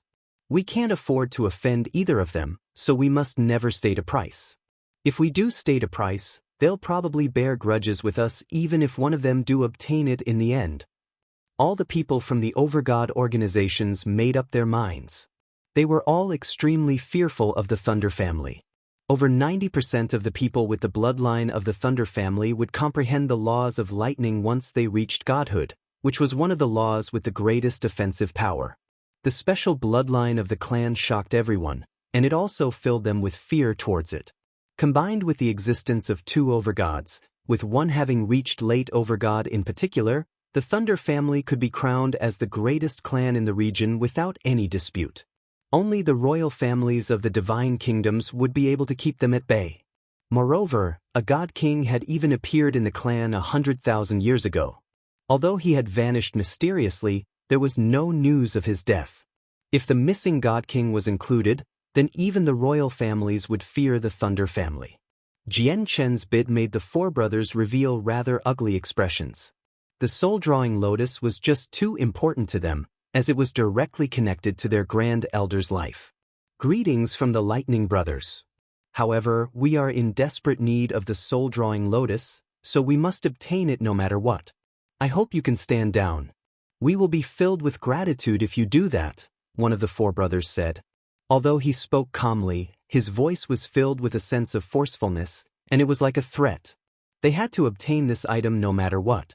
That was more than enough for Jian Chen to understand that even if he truly managed to buy the soul-drawing lotus, the 4 brothers would probably use everything they had to claim the lotus. That naturally included theft. I'm also trying to save the life of a friend by buying this lotus. As a result, I can't let you have it. Moreover, I too have made up my mind, just like you 4 brothers, Jian Chen responded firmly. He did not leave them any grounds for discussion. Everyone immediately became astounded when they heard Jian Chen's words. Even the people from other overgod clans looked towards Jian Chen's viewing box. They also wondered whether Jian Chen really possessed the strength where there was no need for him to fear the Thunder family since he spoke like that, or was it because he had no idea about the power of the Thunder family? The four brothers fell silent. Currently, their faces had become terrifyingly sunken. At the same time, they experienced some resentment, questioning why the ancestor did not place more importance on the Grand Elder and was only willing to spend 3 blocks of high-grade divine crystals to save him. Otherwise, they would not end up in such an awkward situation. We will pay 3,500,000 high-grade divine crystals. That's all the wealth on the 4 of us. Sir, do you still plan on contending? Please think it through before you say anything, one of the 4 brothers said coldly. The extra 500,000 high-grade divine crystals came from all the savings of the 4 brothers. 3,600,000. Jian Chen bid without any hesitation. At the same time, he let out a breath of relief. He only possessed 5 blocks of high-grade divine crystal in total right now, so he really was worried that the 4 brothers would bid higher than what he could afford. After all, the Thunder family was an established and glorious clan. After they had accumulated wealth for so many years, it was impossible for the Tianyuan clan to rival them. 3,600,000 going once. The hostess smiled brightly on the stage. 3,600,000 going twice. 3,600,000 going 3 times. I declare that the soul-drawing lotus has been purchased by the esteemed guest in viewing box number 98. Jian Chen successfully obtained the soul-drawing lotus, while the Lightning Brothers said nothing else. However, everyone at the auction understood that the Lightning Brothers would not just let the matter end like this. Jian Chen's feelings fluctuated as he held the soul-drawing lotus. He experienced joy and eagerness. Kaya had been unconscious for simply far too long, and it was to the point where even he could do nothing about it. Finally, there was a shred of hope now. However, Jian Chen did not leave. He remained at the auction center to see if anything else useful for him would appear. Afterwards, Jian Chen bid for a few more items. He purchased some things for his good friends that had come up from the Tianyuan continent. In this way, he spent all the remaining divine crystals he had on him. I've spent all 5 blocks of high-grade divine crystals now. The ancestor of the Mo family in the divine kingdom of Qingyang owes me things as well. Looks like I need to find some time to pay him a visit. Jian Chen felt helpless as he stared at the loose divine crystals in his space ring. Now, he had returned to the life of being penniless. He probably could not even afford to stay on the top floor of the Perched Phoenix Inn. In all likelihood, no one would believe him that a mighty overgod could become so poor. The item for auction next is a supreme grade material for forging weapons, the scarlet gold Oregon. Odie took out another item. It was a special piece of metal that was the size of a head. It shone with a wondrous luster and possessed strands of the laws of metal. Originally, Jian Chen did not care for any materials, as quite a few materials had already appeared during the auction this time.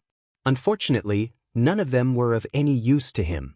However, when he glanced at the scarlet gold or out of habit, his eyes narrowed suddenly. Master, that is the refinement adamantine.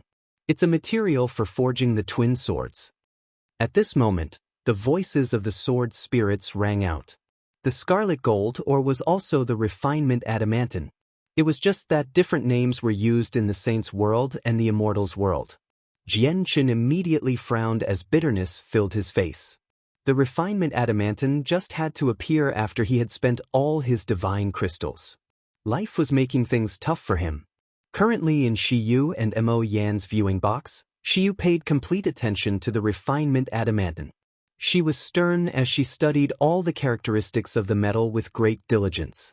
Very soon, her eyes lit up as she had confirmed that this item was one of the materials their patriarch had ordered the clan to find. You're tuning in to the Passion Pages YouTube channel. We're so grateful for your support, and don't forget to subscribe to join us on this incredible journey through captivating stories. Your generosity through donations truly makes a world of difference, as it's the primary source of revenue that allows me to expand and enhance this channel for you. Thank you from the bottom of my heart for being a part of this adventure.